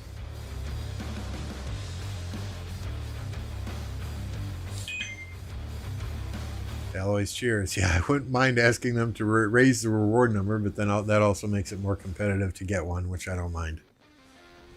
Yeah, I mean, you know, you guys are two examples of quality players, though, in this game. You gotta believe, and I know you know this, there are players out there who will piss and moan and whine and cry if they don't get rewards. No matter how many times you tell them, well, your stats were 560th overall in the kingdom. You know, they'll still want the rewards and feel like they deserve the rewards, and they'll cause a ruckus, and they'll, you know, piss and moan and whine and cry and make everyone's life miserable. Because that's what's worked for them in the past, because they grew up getting participation trophies playing soccer and mommy telling them they were special. Well, you're not that special. You got to prove it. You know, put up or shut up, right? 10 farms without software. Yes, sir. Yes, sir. I've got 4 on this account here. Right, got 4 on this account here, and then I've got what?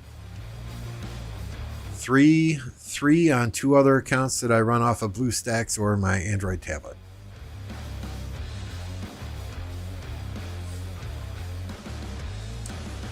No, TSN will not join 1254, to my knowledge. Honestly, we get approached at least once a week. Somebody approaches one of us, hey, come to our kingdom, bring your group to our kingdom. You know, we just brought in about 12 good quality migrants to our kingdom, so we're not going anywhere for a while, if we do. Now, that said, you know, almost every single one of us has enough passports to go wherever we want. So if at some point in time I get an itch in my ass to go in and play in an Imperium KvK again, you know, I'm free to leave at any point in time, go play a KvK and come back. You know, this is like our paradise island. You know, this is where our family is. You know, and that goes for any player in this kingdom. If they were upfront and honest with us and said, hey, you know, I would like to go play a KvK with 1365, or I'd like to go play a KvK with 1960, or, you know, there's a group of friends I started playing this game with that I want to go do a KvK with again. Hey, more power to you. You know, we're going to support you. Give us your resources before you leave, and when you come back, we'll give them back to you, right? You know, but yeah, anyone's free to jump at any point in time, have fun. This is a game. We're all here to have fun.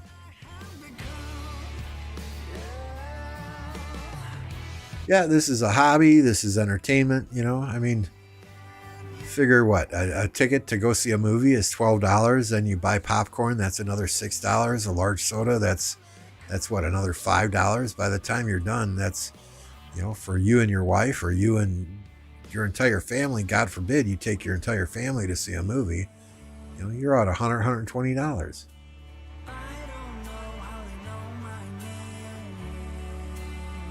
3 billion kill points for 750 days played. I mean, that sounds good. That sounds good. Yeah. I mean, 750 days, just over a year. I can't say I had 3 billion kill points at about 2 years. 2 years into the game. Yeah, maybe I was right around 2 or 3 billion. I'm in 1029, Howie, and nice to see you. Welcome to the stream. Do I miss big KvK fights? I can always watch them. I can always watch them.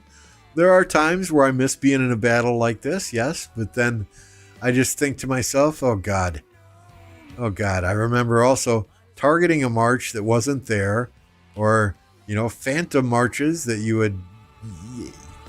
So, I mean, there are times I miss it. There are times that I just think back and go, God, I'm glad this isn't me. So, about half and half.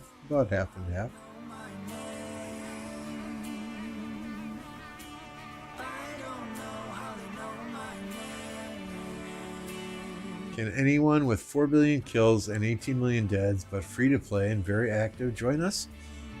Yeah, I mean, it's stats are a good indicator of how active a player is, how much they fight.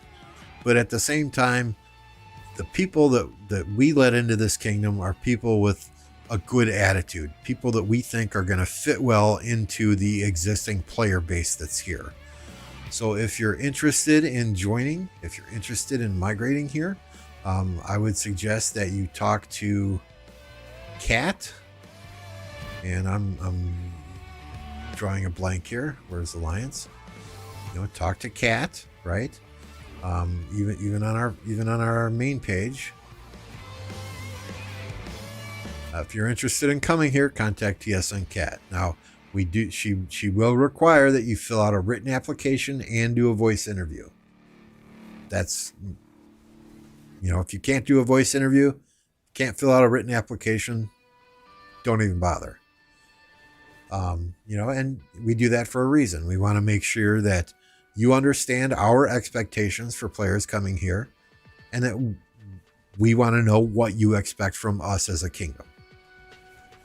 Migrants who come here, they do not get top 15 placement in MGE until they go through at least one KvK with us and show us that they're a fighter.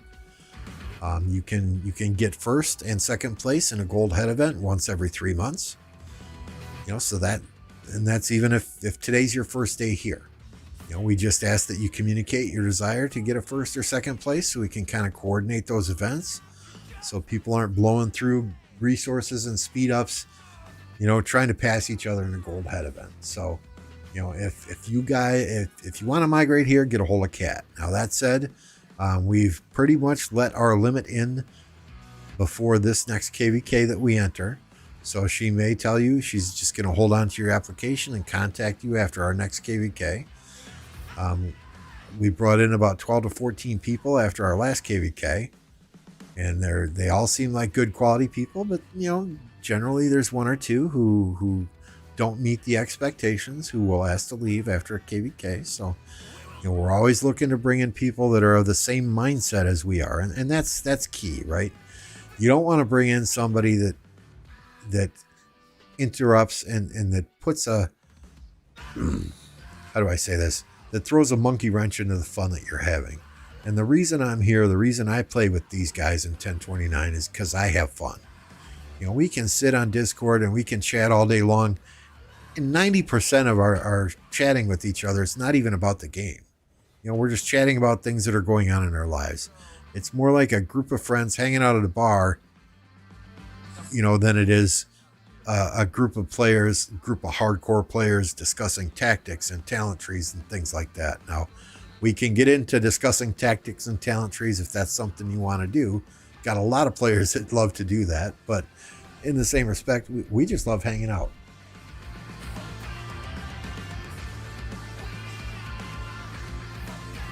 There were several players that at one point jumped to 365 to play a KvK there. I know MF went there, Reaper went there, JPI went there, Joker was there for a bit, Bulgogi was there for a bit. And, you know, like I said, at any point in time, if anyone from this kingdom wants to go play a KvK in an Imperium kingdom or fight with some other friends that they have in another kingdom, you know, they're free to jump over and play a KvK and then come back. You know, we've kind of got an open door policy for our existing proven players who are the core of our existing team. You know, because at the end of the day, we want everyone to have fun. You know, if you don't enjoy what you're doing, for Christ's sake, don't do it. Life is too short.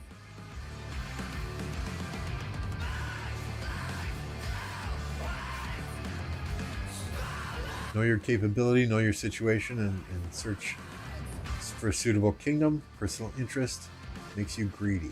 Greed will kill you. Yeah, and we don't want people here that are greedy. We don't want people here with the me first attitude.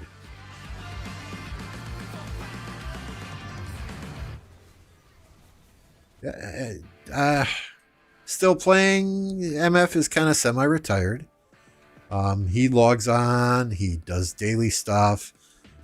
He's got everything there is to get in the game, right? He's got every single commander expertise except for the two new ones here. I don't think he did the engineering commander's expertise. I mean, he's got 7+ procced sets of equipment. I mean, hell, the dude's got procced leadership, or excuse me, procced legendary equipment on his barbarian commanders. You know, so he doesn't spend nearly the amount he used to, and I don't blame him. I wouldn't want to either. What are you buying for? You know, so he's got some great armaments. He's gotten several legendary armaments just from opening armament chests. You know, so he's got everything he needs. He doesn't play as much as he used to. He'll still jump on voice and hang out with us from time to time. He will, you know, when KvK was going on, it was, if fights break out, guys, just call me. You know, because I guarantee you, if we were fighting in KvK, all it would take is one phone call and MF would be online and fighting with us. Here, 754, thank you for the subscription. But, I mean, he doesn't play hardcore like he used to anymore.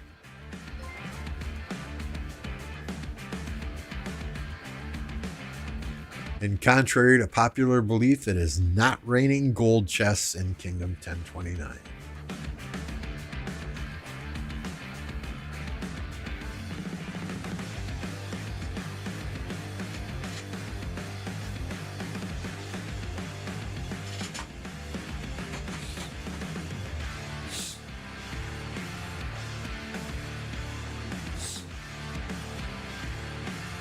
So this flag is repairing.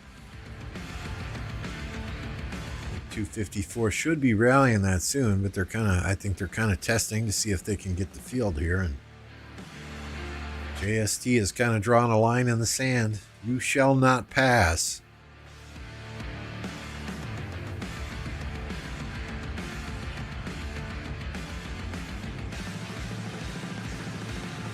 Fub dropping the Mimi purse in the chat. Yes, sir. Yes, sir. 80 people watching. Just a friendly reminder, tomorrow at 14 UTC, we have a Rise of Kingdoms podcast called The Creator's Corner with Beast, Plato, Apocalypse, and myself. If you're not doing anything, grab a coffee, grab a beer, whatever. Come and join us. We're going to talk about some of the KvKs going on in this kingdom, give some of our opinions about different matters, you know, developer notes, the Q&As, the emails that have come out, and just have a good time. It's always nice to get different people and different perspectives in a podcast like that, you know. Higher power players, higher spenders, lower spenders, free-to-play players, big kingdom, little kingdom, you know, different players, different walks of life, different continents on the earth. You know, it's good to get those different perspectives. So come and join us tomorrow at 14 UTC. We're going to have some fun. Sounds like a real friend, not active, but still 30 billion kill. Yeah, I mean, he's a good dude. MF is just a good human being. I mean, this is a little bit old, but I did put out a video, MF's account information here, several months back. We're going to do a new one soon. But we do have a couple MF videos out there as well, if y'all want to watch those.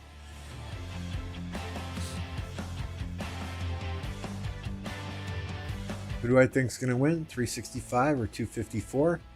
Whoever makes the fewest mistakes. Whoever decides not to sleep. I mean, at this point, it's anyone's game. I mean, we saw 254 be the aggressors for the past couple of days, and now it looks like 365 is well, they're kind of on the defensive now. A lot of fights going on. We're in the 365 territory, but yeah, anyone's game. I think when these passes first open, thank you, Joel, for the subscription. When these level 5 passes first open, I think the first 8 hours were kind of rough for 254. And that was because 302 couldn't get through their level 5 pass. 846 was swarming down every single marsh that was trying to hit that pass. So I think that kind of threw a monkey wrench into the territory plans. Now, 302 ultimately did get into the zone, and they've established themselves in the upper left-hand corner here. And then down here, this blue territory, right? So they're not locked out. So 254 and 302 are fighting 365 and 846 over here. Just it's going to be slow going. It'd be like walking through 3 feet of mud, you know, getting through all these forts. So I think that's why some of the fighting has shifted over here. That said, there are just as many damn forts over in this area. So it's gonna be. I think it's still anyone's game once Kingsland opens. To be honest with you, you're being a philosopher, my friend. I mean, I'm just. Honestly, it's too close to call. It's anyone's game still. If there was a gun to my head and I was told I had to pick a winner, otherwise, a bullet would be in my brain, I think I would say, 51% to 54 will win. And the only reason I would give them that edge is because they're all gonna zero themselves. Smash Squad and HMB, Hold My Beer, they're gonna zero themselves so that they can migrate to a new kingdom and start building a new kingdom there. So, when you have 100 to 200 players that are good fighters that are all committed to zeroing themselves, it's kind of formidable. That said, 365 does it every KvK, right? They all zero themselves every KvK so they can bring new migrants in every KvK. So, I mean, this is a hell of a KvK. No matter who wins, these guys have done a fantastic job thus far, and I thank them from the bottom of my heart for giving us something to watch.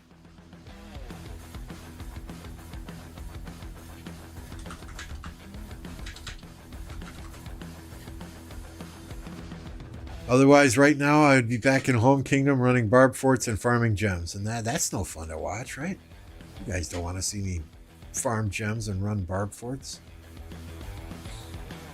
That said, let's check on some of these other KvKs, see where they are at. It's been a while since we looked at 1960 2489.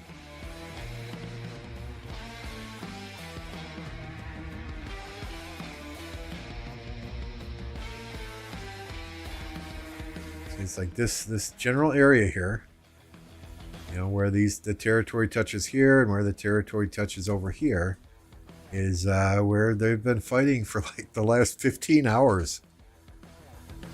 I mean, every now and then you'll see a rally on a flag, but I think everyone's just swarming everything down before it even gets there. I mean, they've been some big ass freaking battles, right? But it's pretty much a stalemate between these two, if you're asking me. And the 2489 has this level 6 pass, and 1960 has this level 6 pass. So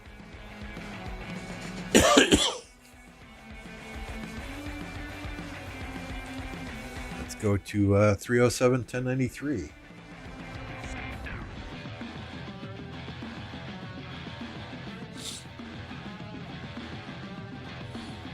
All right, trying to remember where the fighting was. Was it right here? They're playing cat and mouse right there. And here. Oh, yeah.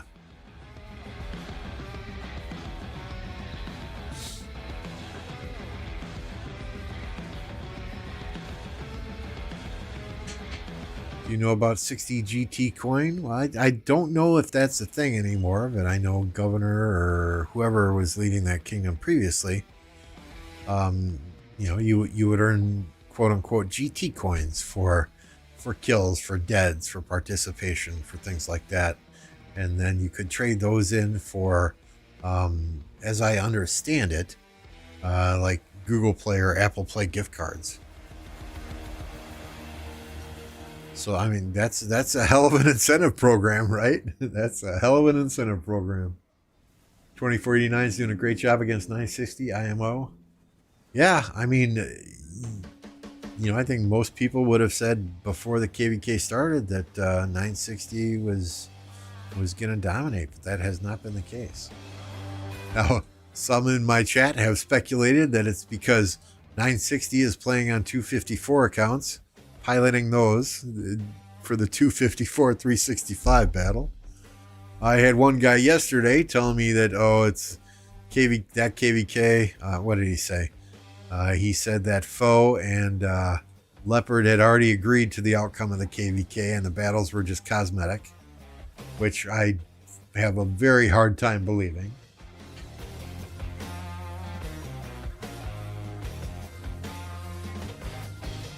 It's still early. 960 can keep it up for a long time. Hey, that little blue pill does wonders, right? I can keep it up for a very long time. Oh, fighting in the game. Okay, I get it. I understand, Aloys. Sorry, my mind was going in a different direction there.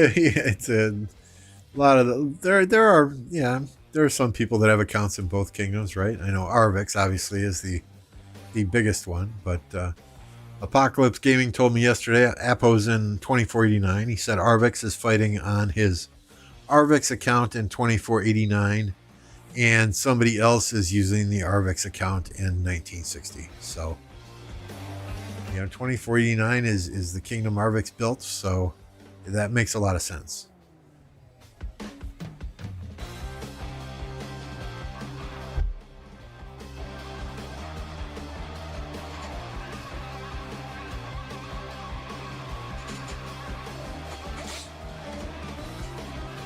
Yeah, I mean, it does get boring in Home Kingdom, 100%, but then, after 50 days in a KvK,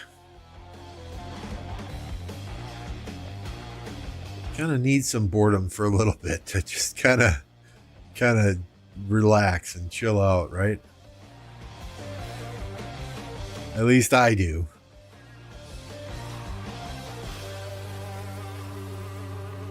I'm not a spring chicken anymore. Staying up for 30 hours straight is, when I stay up for 30 hours straight fighting in a KvK, that kind of puts me in the grave. I'm not the same person for probably the next 2 weeks. It takes me at least 2 weeks to recover from that. So that's another reason I play in a D Kingdom, because we'll have, maybe 24, 30 hours of fighting after a pass opens.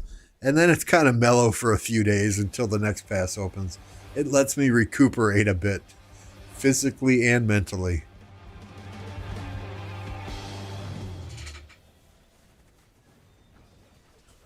And I don't have a pilot for my account, so every kill, every death, every resource gathered is this is all me. This is all me.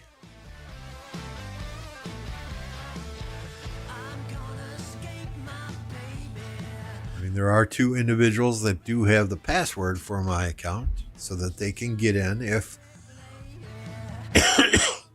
worst case scenario, they get a text from my wife saying I'm in the hospital, or I'm dead on the side of the road, whatever. They can log in and port me to a safe location. I have given them the instructions, though, that they are to make every effort to call me first. If they cannot get a hold of me, then they can log into my account and port my city where it needs to go. But, I'd rather they call me and wake me up from a dead sleep so I can log on and do it than log in themselves and do it. New infantry commander suggestion for me would be Vlad the Impaler. Ooh, that would be sexy.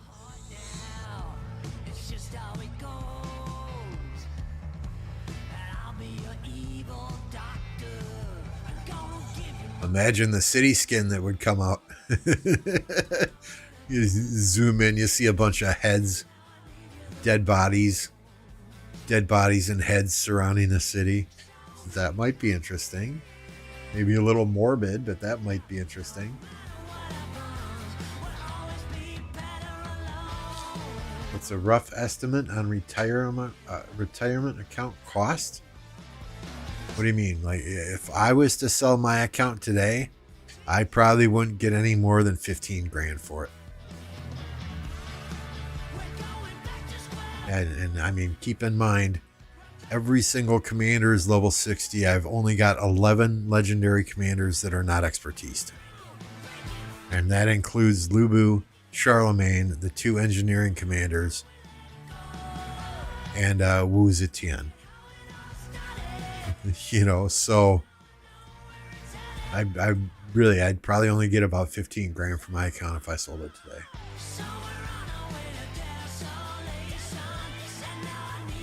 And once these big KvKs are over and some of these players who've said they're quitting actually quit, you'll probably find accounts for a lot cheaper. Favorite rock player? MF. Casper, MF. You know, you got a shout out to Justin here too. Justin always comes in my stream. Every time he's here, he's dropping gifted memberships. He's dropping, you know, a $20 donation, a $50 donation. You know, so much so that Justin's got his own emoji. You know, he really supports the community and the entire group of content creators out there, big or small, doesn't matter. Justin's supporting him. The best I can do is $149.99, 2 bottles of Jack Daniels. I'll have to pass, Tash. Thanks for the offer, though.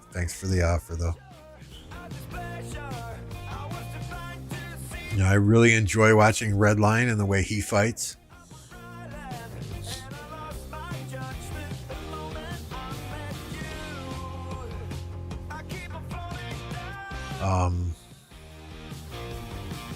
Those are you know, they're both Redline and MF obviously are friends, but you know, the way they fight, it just impresses me. They don't back down.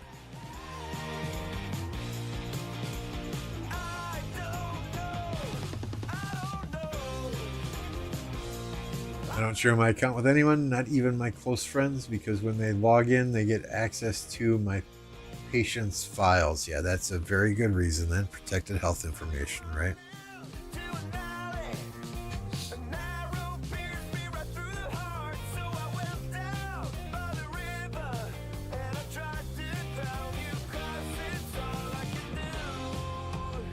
Did you get that all cleared up? They banned you from buying packs for a couple of days. Did you get that all cleared up?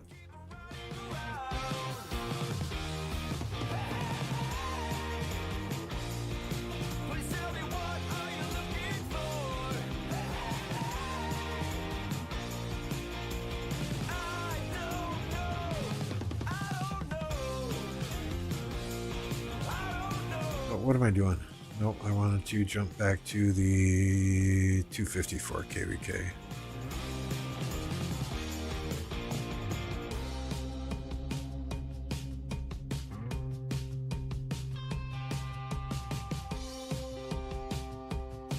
We'll see if there's anything going on this side first.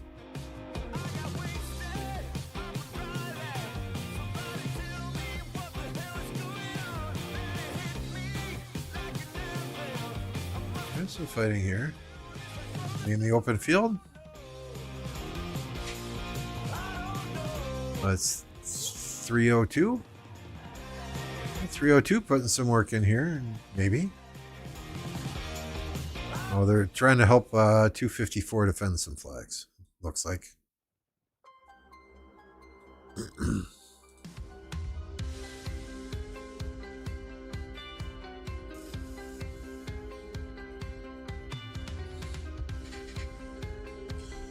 I think the fighting was over here, so let's go back over here and see what the hell's going on.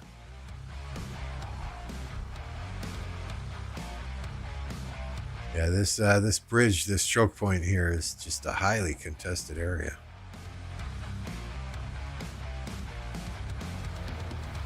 Yep, that's why you need to have a different email address for gaming stuff. Yep, I learned my lesson.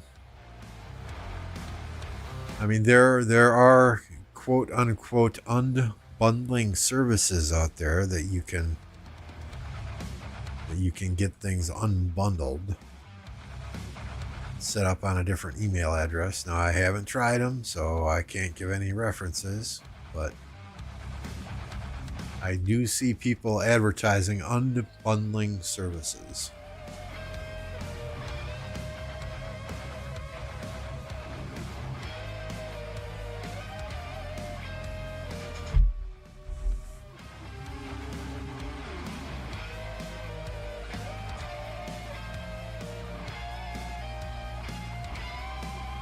Alright, guys and girls, it looks like this fight is not going anywhere for a few minutes anyway, so I am going to step away, take a quick bio break.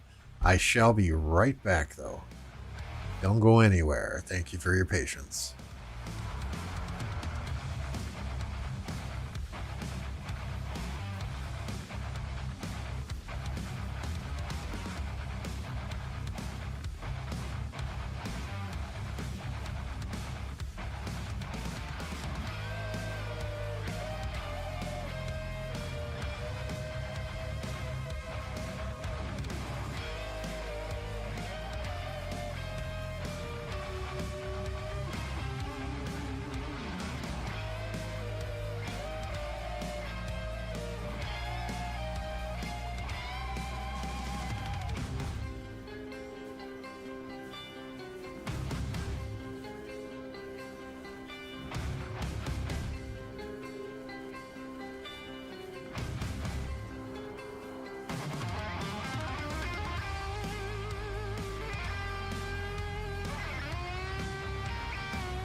Alright, we're back. We're refreshed. Feel better. If there are any engineers out there in chat, you know, you might make a fortune designing a desk with like a built-in urinal. I think that would go over well with some gamers and streamers out there.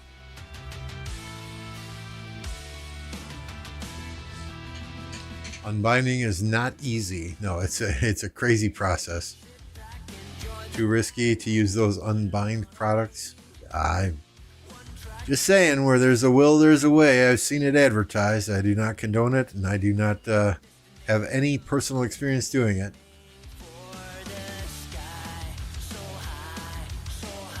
Probably fraud and social engineering more than... Yeah, it very well could be. It very well could be. This day and age, you just absolutely never know who to trust.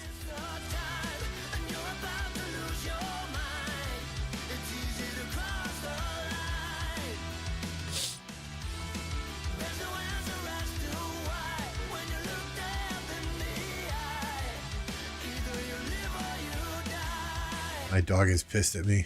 Usually when I get done with work, I'm giving her some attention.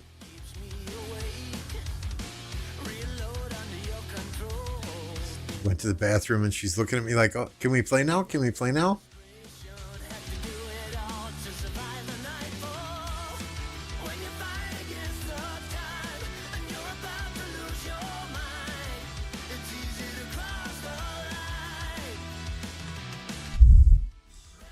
Our 250, no, they can't even cross the bridge. The 254 flags aren't on fire. Did this flag get burned while we were watching the other KvK? Nope, that's still repairing. Callow, what's good, man?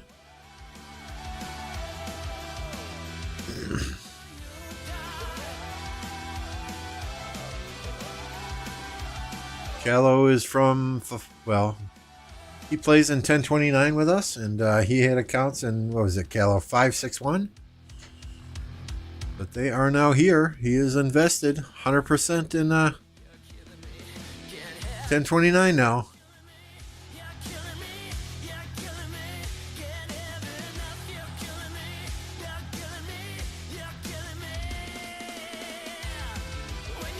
It's been watching very so they're fighting here. They're balling up here. My guess is they're going to have a massive force up here, ball up, and this is just a guess. And then they're going to try and push in and burn this flag again. That is taking forever to load. Thank you, game. Either that or my screen is... we'll zoom out, we'll zoom back in. Maybe those marchers aren't balling up there and I'm just seeing things. But yeah, whoever was putting Archer towers on this little peninsula needs to go back and do that again. That was absolutely crazy. Just got home and see, I'm streaming at a good time for you today, right? I got done with work a little early and didn't expect to get done with work early, so I was still jacked up from all my morning coffee. Figured, hey, nobody else is streaming. There wasn't really anyone else English speaking streaming, so I figured, what the hell? And it's been a great stream. A lot of new people today. A lot of new people. A lot of new subscribers. If you're not yet subscribed, hey man, it's free. Hit that subscribe button. Come on, what are you waiting for? Do it up.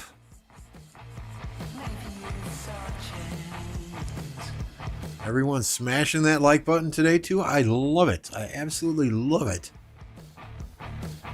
I don't do a lot of edited videos because, quite honestly, folks, I cannot stand editing videos. It is tedious and monotonous and time-consuming. And like I've said a dozen times in this stream, if I don't have fun doing something, I ain't going to do it. Life's too short. I would much rather throw up a live stream and sit and interact with you guys. 1254 KvK is more chill to watch right now. What do you do for work besides radio?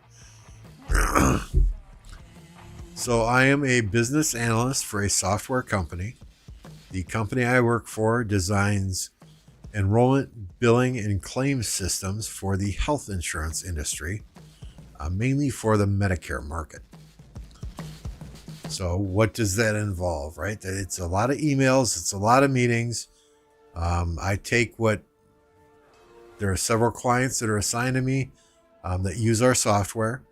So they'll email me and say, we want this, this, and this in the software. And I will write up a business case and business requirements and present it to the team as a change request so that they can determine how much they would have to charge for that type of upgrade. Is it custom? And then if it's approved and the client says, yes, we're willing to pay for it, then I would write the business requirements and supervise the testing that goes along with it. Callow with the 5.99 euros. Thank you, sir. You didn't have to, but I greatly appreciate it. So it's it's a lot of meetings. It's a lot of bullshit. It's a lot of back and forth. But it pays the bills. I have days that I really, really enjoy what I'm doing, and I have days that I really, really dread and hate what I'm doing. So, hey, if I win $200 million in the Powerball tomorrow, it will be very easy to walk away from my day job. Very easy.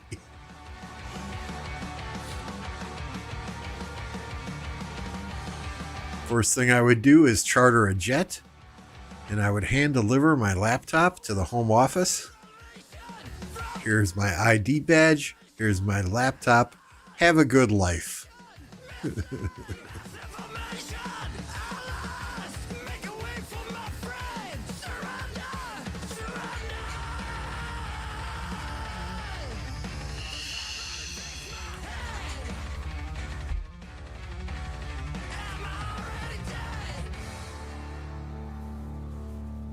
But, all my kids are older. My oldest son is 26. He's graduated college onto a successful career as a journalist. Doesn't make a lot of money as a journalist. That's just this day and age, right? But he's doing quite well. Won several awards already. My daughter is majoring in geology with a minor in Spanish. She has about a year and a half before she graduates college, and my youngest son is 19. He is taking a year off from school before he goes back to college. He doesn't quite know what he wants to do in life yet, but all the kids are older, so I'm lucky that I can, I don't have babies crying in the house. I don't have grandkids at all yet, but they're very self-sufficient, I guess is what I'm trying to say. My job is cutting people open and fixing them. I'm an orthopedic doctor. CPA, so similar day to day, but the business side of the medical field is a disaster. It's So many rules, so many regulations, especially when you're dealing with Medicare. Just crazy. Just crazy. And honestly, the healthcare system in this company or in this country is busted. I seen medical claims that are billing $12 for a Tylenol. Or years and years ago when I was in customer service, I had one person call me up and say, "Hey, I got a claim. I think it's fraudulent. I got an explanation of benefits and I think it's fraudulent. The doctor says he saw me on this day and he didn't." So, you refer that to the fraud department. Well, apparently what happened is the doctor opened the door, put his head in, just his head, put his head in the room and said, and I'm just going to make up a name here, "Hey, Nancy, how you doing today?" "Oh, I'm doing good, Doc. The nurses are taking good care of me." "All right, thank you. Have a nice day." And he billed them like $100, $125 for a doctor visit. Seriously. Fucking crazy. And I get it. Hospitals jack up the prices on a lot of stuff because they negotiate prices with health insurance companies, and health insurance companies might not pay $12 for that Tylenol.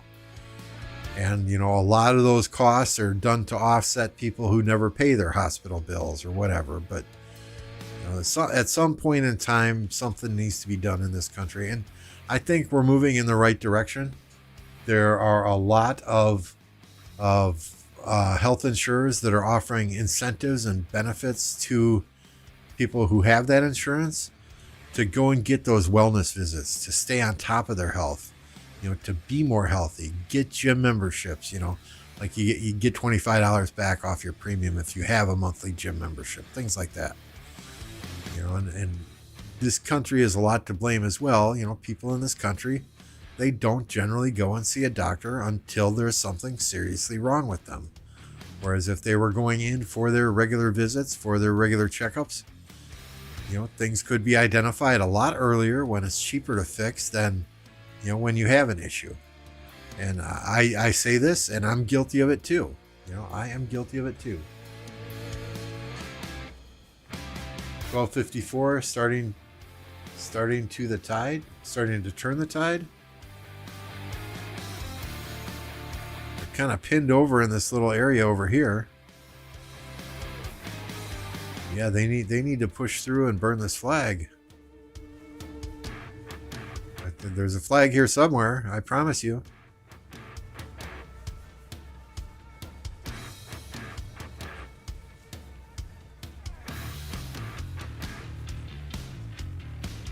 Oh no, I don't do any coding or anything like that. I just have to translate the business needs of the client into terms that the programmers will understand.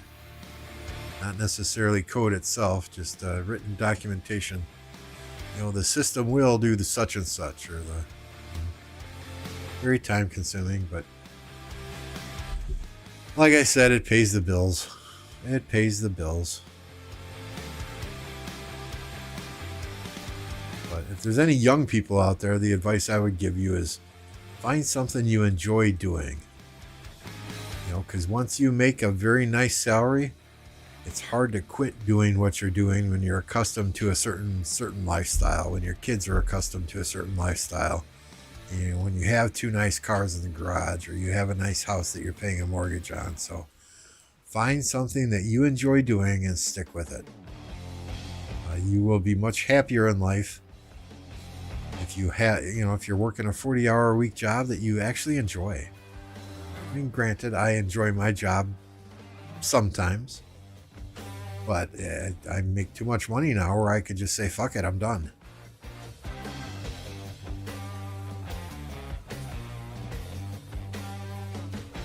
To fix it would take too much out of too many people's pockets. Exactly. There are too many politicians getting kickbacks from the drug companies, getting kickbacks from the big hospitals, from the big health insurance companies to actually do anything about the system and its flaws.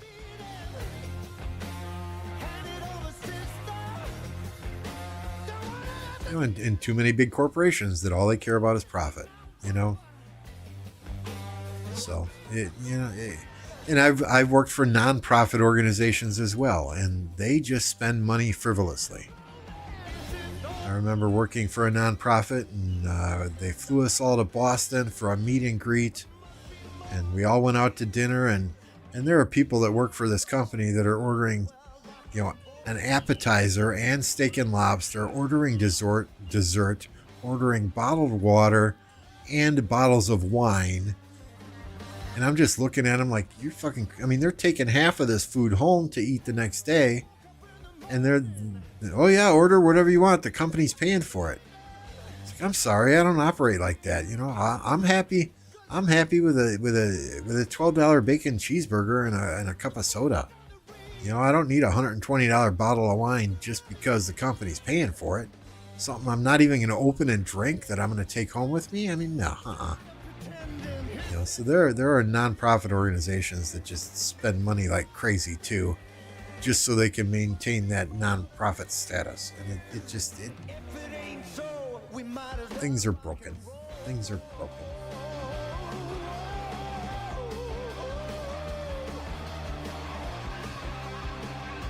Wife is a nurse, so I see the patient practitioner side as well as the business side through my job. Yeah, I mean, I'm not saying it's the insurance company's fault. I'm not saying it's the doctor's fault. I'm not saying it's the patient's fault. I'm just saying, as a country, we need to figure something out, because there are people not getting services that they need because they can't afford it, and there are people who are taking advantage of the system because it's all getting paid for on the government's dime.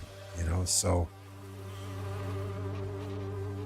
I don't know what the solution is. I'm not saying I do. I just, there are smarter people out there than me that can figure it out.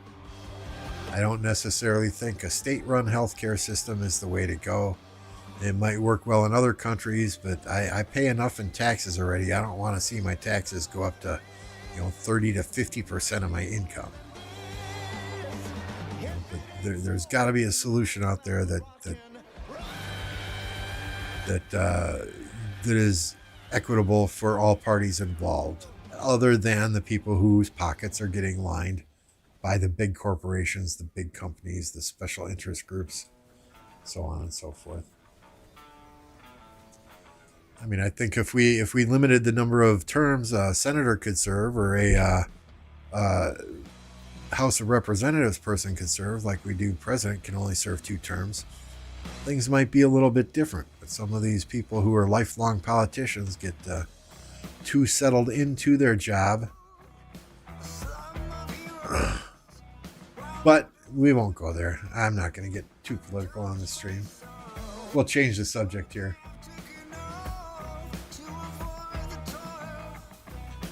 Consultation here in Belgium is $50 on each patient. So when you do 80 to 95 patients in a week, I think the U.S. has one of the best abilities to provide healthcare in the world. I mean, a lot of people come here to get things done, get major procedures done, right? It just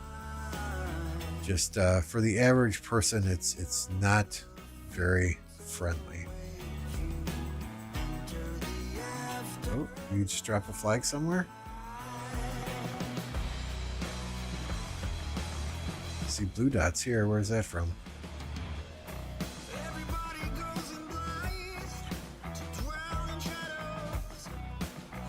There's flag building right here. I don't know if they're back building flags now or what. Yeah, there is a flag building there, yep.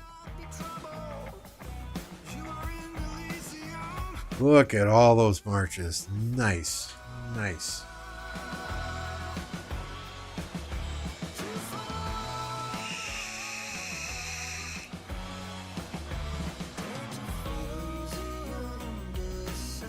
The world is really stuck in, and the world is really sick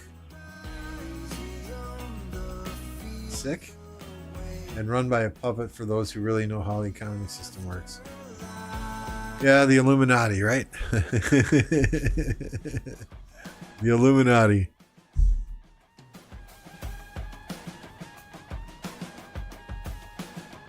Did they? Oh, okay. Okay, that's why the blue dots are there now. I missed that. So many marches here. I could turn on simplified graphics, but that would be no fun, right? But thank you, Orhan. Well, a little late on this, but plug your ears. Hey, Black Panther Gaming. What's going on, dude? If you guys don't know, Black Panther is also a streamer. I know a lot of you are new to my stream and were telling me, hey, you just found me today. So we'll drop a link to Black Panther in the chat here as well. Go subscribe to that guy. We want to get him to 1,000 subscribers here in the near future, and your help would be greatly appreciated doing so.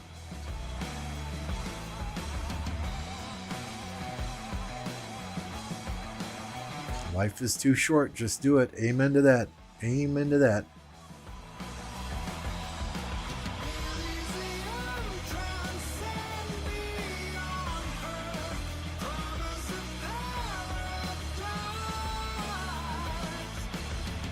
I mean, this is what it's been like for the past couple of days, where all the fighting has been on the 365, 846 territory, and I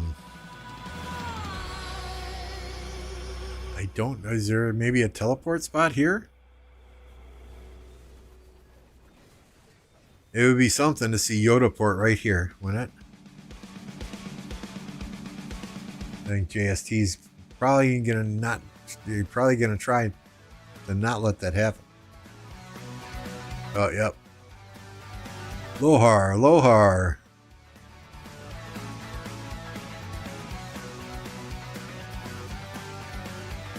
This flag's repairing. Did somebody ninja that flag? There's Easy Company.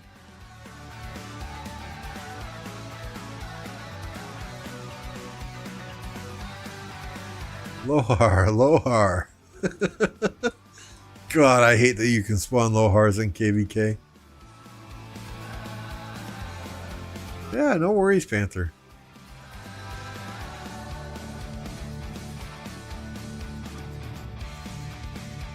Yeah, how's the gameplay? Is there a lot of lag?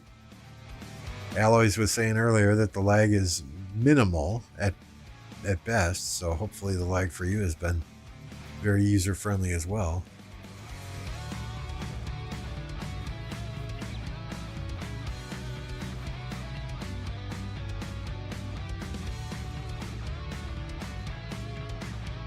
Well, looks like we're on break. Everybody ball up.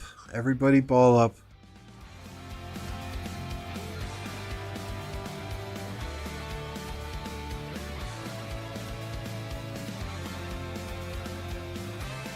Last we looked, Yoda was at 1.5 billion still.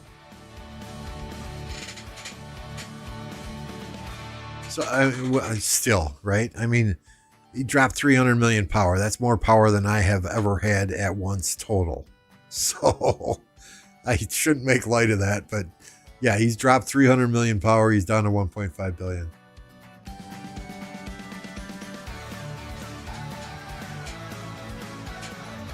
Right, yeah, lag's always worst when the gates open.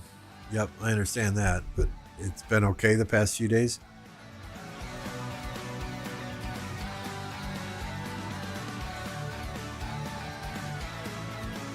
Yeah, I haven't heard Redline say anything about the lag, but I know Chisgo the other day, he was kind of... And you know, everyone's system is different, everyone's internet connection is different, you know, so God only knows, right? I mean, I have no reason to think, you know, Chisgo would outright lie. He doesn't seem like he has that kind of, you know, he doesn't seem like that type of guy. But that Redline's been in the ball, just smashing it up, and Chisgo was having lag issues, so he was kind of on the outskirts of the major fighting. You know, picking off a few marches here and there, which, I mean, that helps the kingdom too, right? You know, you pick off marches, going to their murder ball, or going to reinforce a flag, or going to reinforce a rally. I'm not saying he's not helping, and he's got a shit ton of kill points as KvK, so, you know, take it for what it's worth. But yeah, everybody's systems are different. Everybody's specs are different. You all got different things running in the background, so.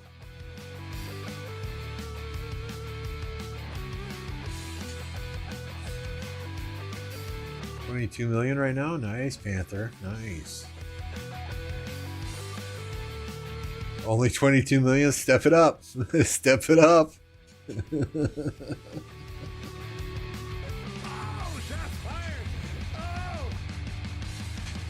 Emotional damage. Yeah, I have got Spectrum internet myself, cable. This summer, TDS should be running fiber through the neighborhood, though, so I might switch to fiber. We'll see. It's hard. I mean, I've been with Spectrum for, well, Time Warner before Spectrum for 25 years. You know, and I mean, everybody's used to my everybody knows my email address, although that might be a good thing. I mean, I don't even check my personal email anymore. I just go in and delete all. After sitting all damn day in front of a work computer, going through hundreds of emails there, the last thing I want to do is check my personal emails. Actually had a business email to my TSN email address from some company that wanted me to start playing their game for them, and they were going to sponsor me and this, that, and the other thing. And I'm like, nah, nah, your game looks stupid. I'm not going to do it just for money.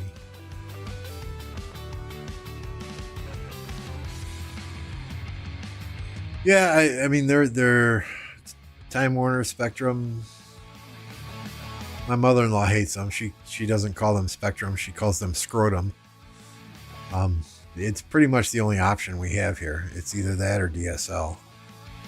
You know, you can do the 5G wireless internet from your cellular providers, but that still, it's not a wired connection.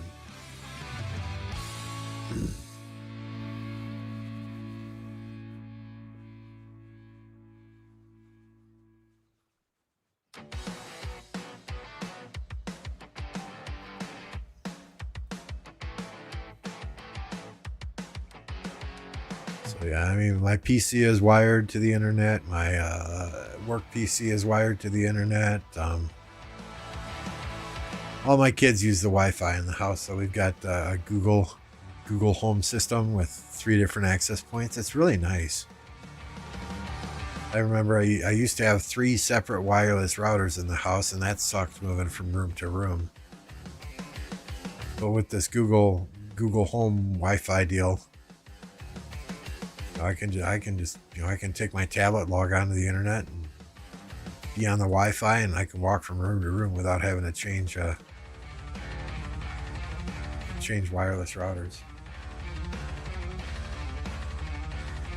Oh yeah, Methodical lost 250 million, then he trained 200 million back, and then he lost it again. And then he, Methodical is insane.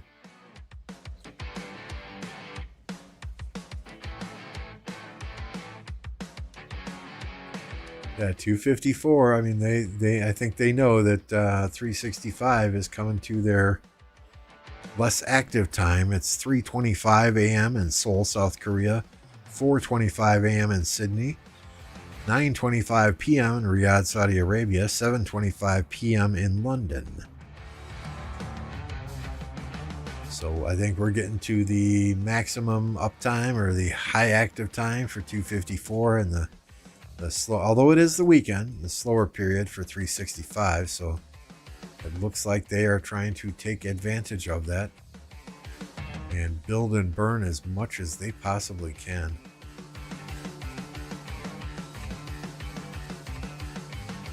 I mean, they could potentially, right, build down this way. Yeah, they're going to run into a fort here, though, and run into a fort here, though, and run into a mountain here, though. Forts everywhere as far as the eye can see.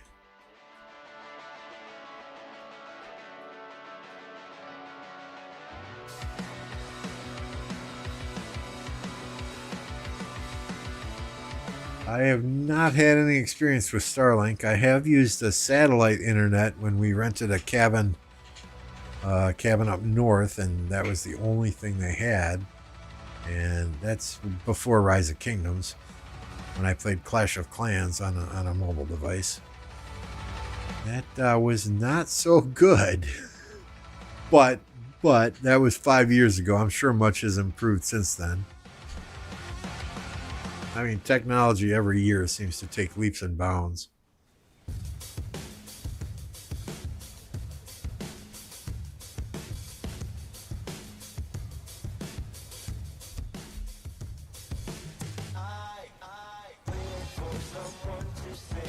.6E Wi-Fi is very fast. Maybe look into it. Oh, now I remember you say something about Lambo's hair. I don't think any of y'all have seen my hair.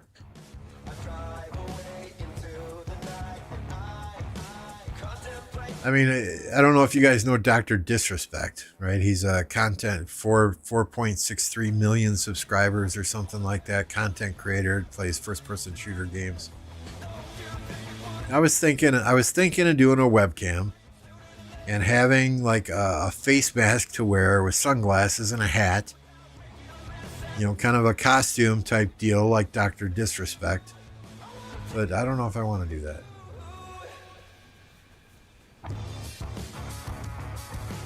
Hey Levi, Rise of Kingdoms copied a lot from a game named Magic Rush. Never heard of it. Up north for you is called Canada? No, I can drive 6 hours north and still not be in Canada yet. Up by Eagle River, Wisconsin. We rented a cabin up there. Nice, relaxing week. I think just to get away from the wife and kids, I would sit out on the dock with my fishing pole. Hell, I wouldn't even bait the fucking hook. Just sit there and stare at the lake. Some nice quiet time.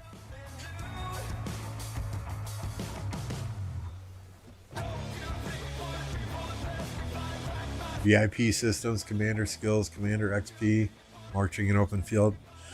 Yeah, Dirty, I don't know if you guys know Dirty Dan Gaming. I'll put a link to his channel in here as well. He had started playing a game called Viking Rise. And I swear they took Rise of Kingdoms and they just reskinned everything in a Vikings theme. And maybe that's not the right link. Maybe it's just dirty.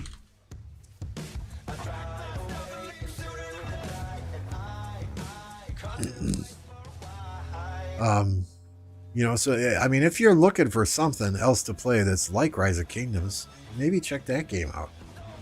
You know, he's got a few streams on it. I swear, I played it. I downloaded it. I played it for a little bit just to kind of check it out, and it is so close to Rise of Kingdoms. I do not know how those game developers are not getting sued.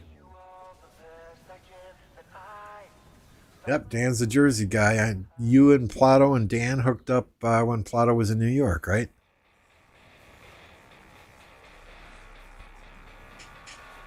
You're much shorter than I thought you would be, Panther, by the way.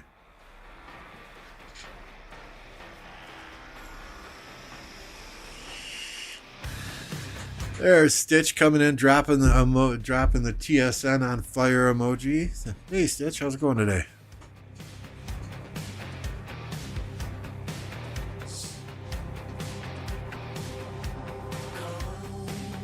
Having a very fun stream. I think we hit like 120 viewers at one point.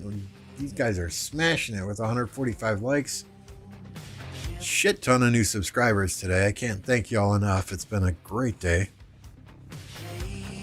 You know, maybe I was the only one streaming. Who knows? But either way, I appreciate it. Now, I kind of like my anonymity. So if I ever do have a face cam, it would be with some kind of, like we would change biker face masks every other day or something. You know, one day wear a skull face mask and the next day a Captain America face mask or something crazy like that. We do some weird shit.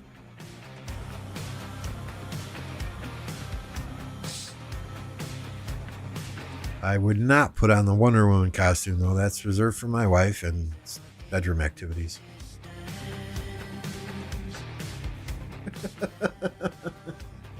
Dan is taller than a mountain. I'm the only one sure. Well, that explains it. That explains it.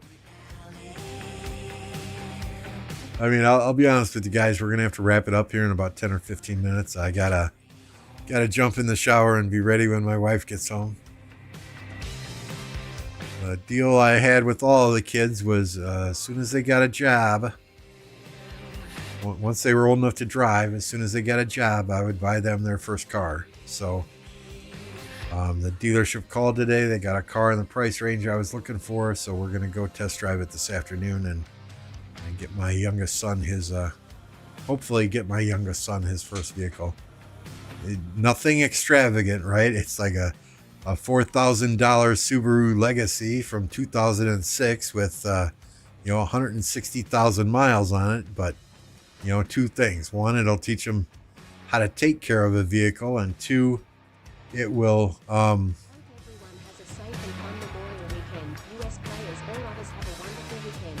Thank you, Stitch. Thank you for the $10. Greatly appreciate that, my friend. Teach him to do regular maintenance on his vehicle. Teach him to be responsible. And as a young driver, if he gets in an accident, hey, it is what it is. It's a cheap beater piece of shit, right?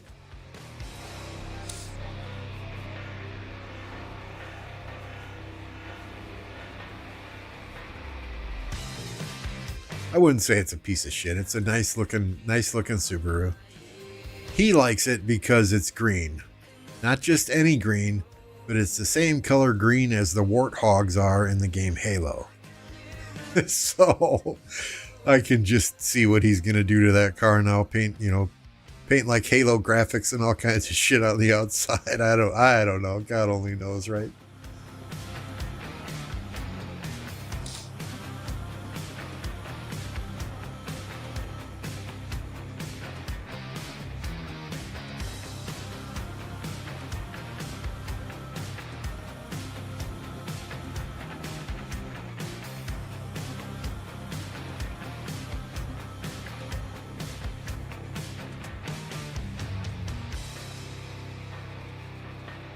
Flash style?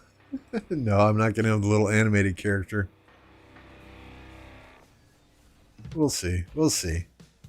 I mean, I'm having fun doing what I'm doing now. You guys seem to be having fun hanging out and chatting, whether I have a face cam up or not. Without a face cam, if somebody says something stupid in chat, I can still flick off the computer screen and still pretend like I'm being nice to them over the air, right? If I had a face cam and I was flicking off people on the computer screen, y'all would see that. That'd take the fun out of it. But we'll see. Maybe down the road. Maybe when I get an actual office in this house instead of the back porch.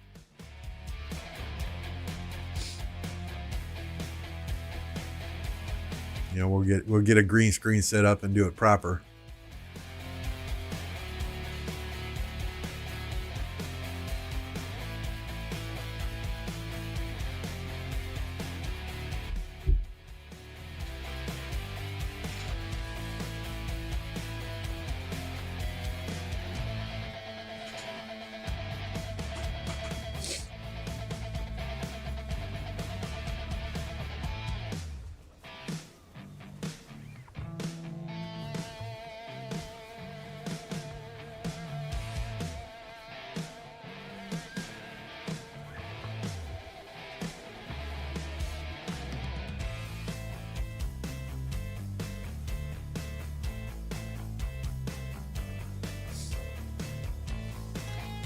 So who do you guys want me to redirect to when we're done here? It looks like Dirty Dan is online. He's fighting. Looks like Jake is online. He is fighting. Looks like Only Farmer is online. He was fighting. Those are the 3 English-speaking streamers that I see online currently. So we got Dirty Dan, we got Jake the Dog, or we got Only Farmer.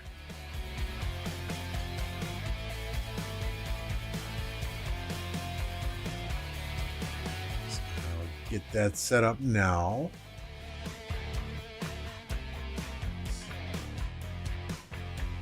Bub says Jake.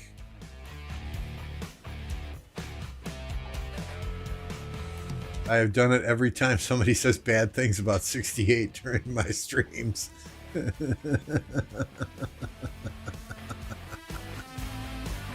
Oh.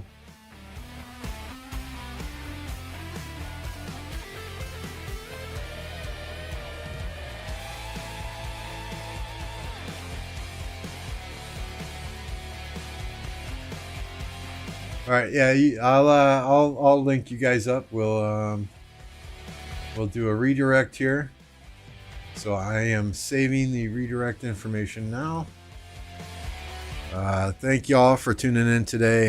Met some great people today. I hope y'all come back and watch next time I'm streaming.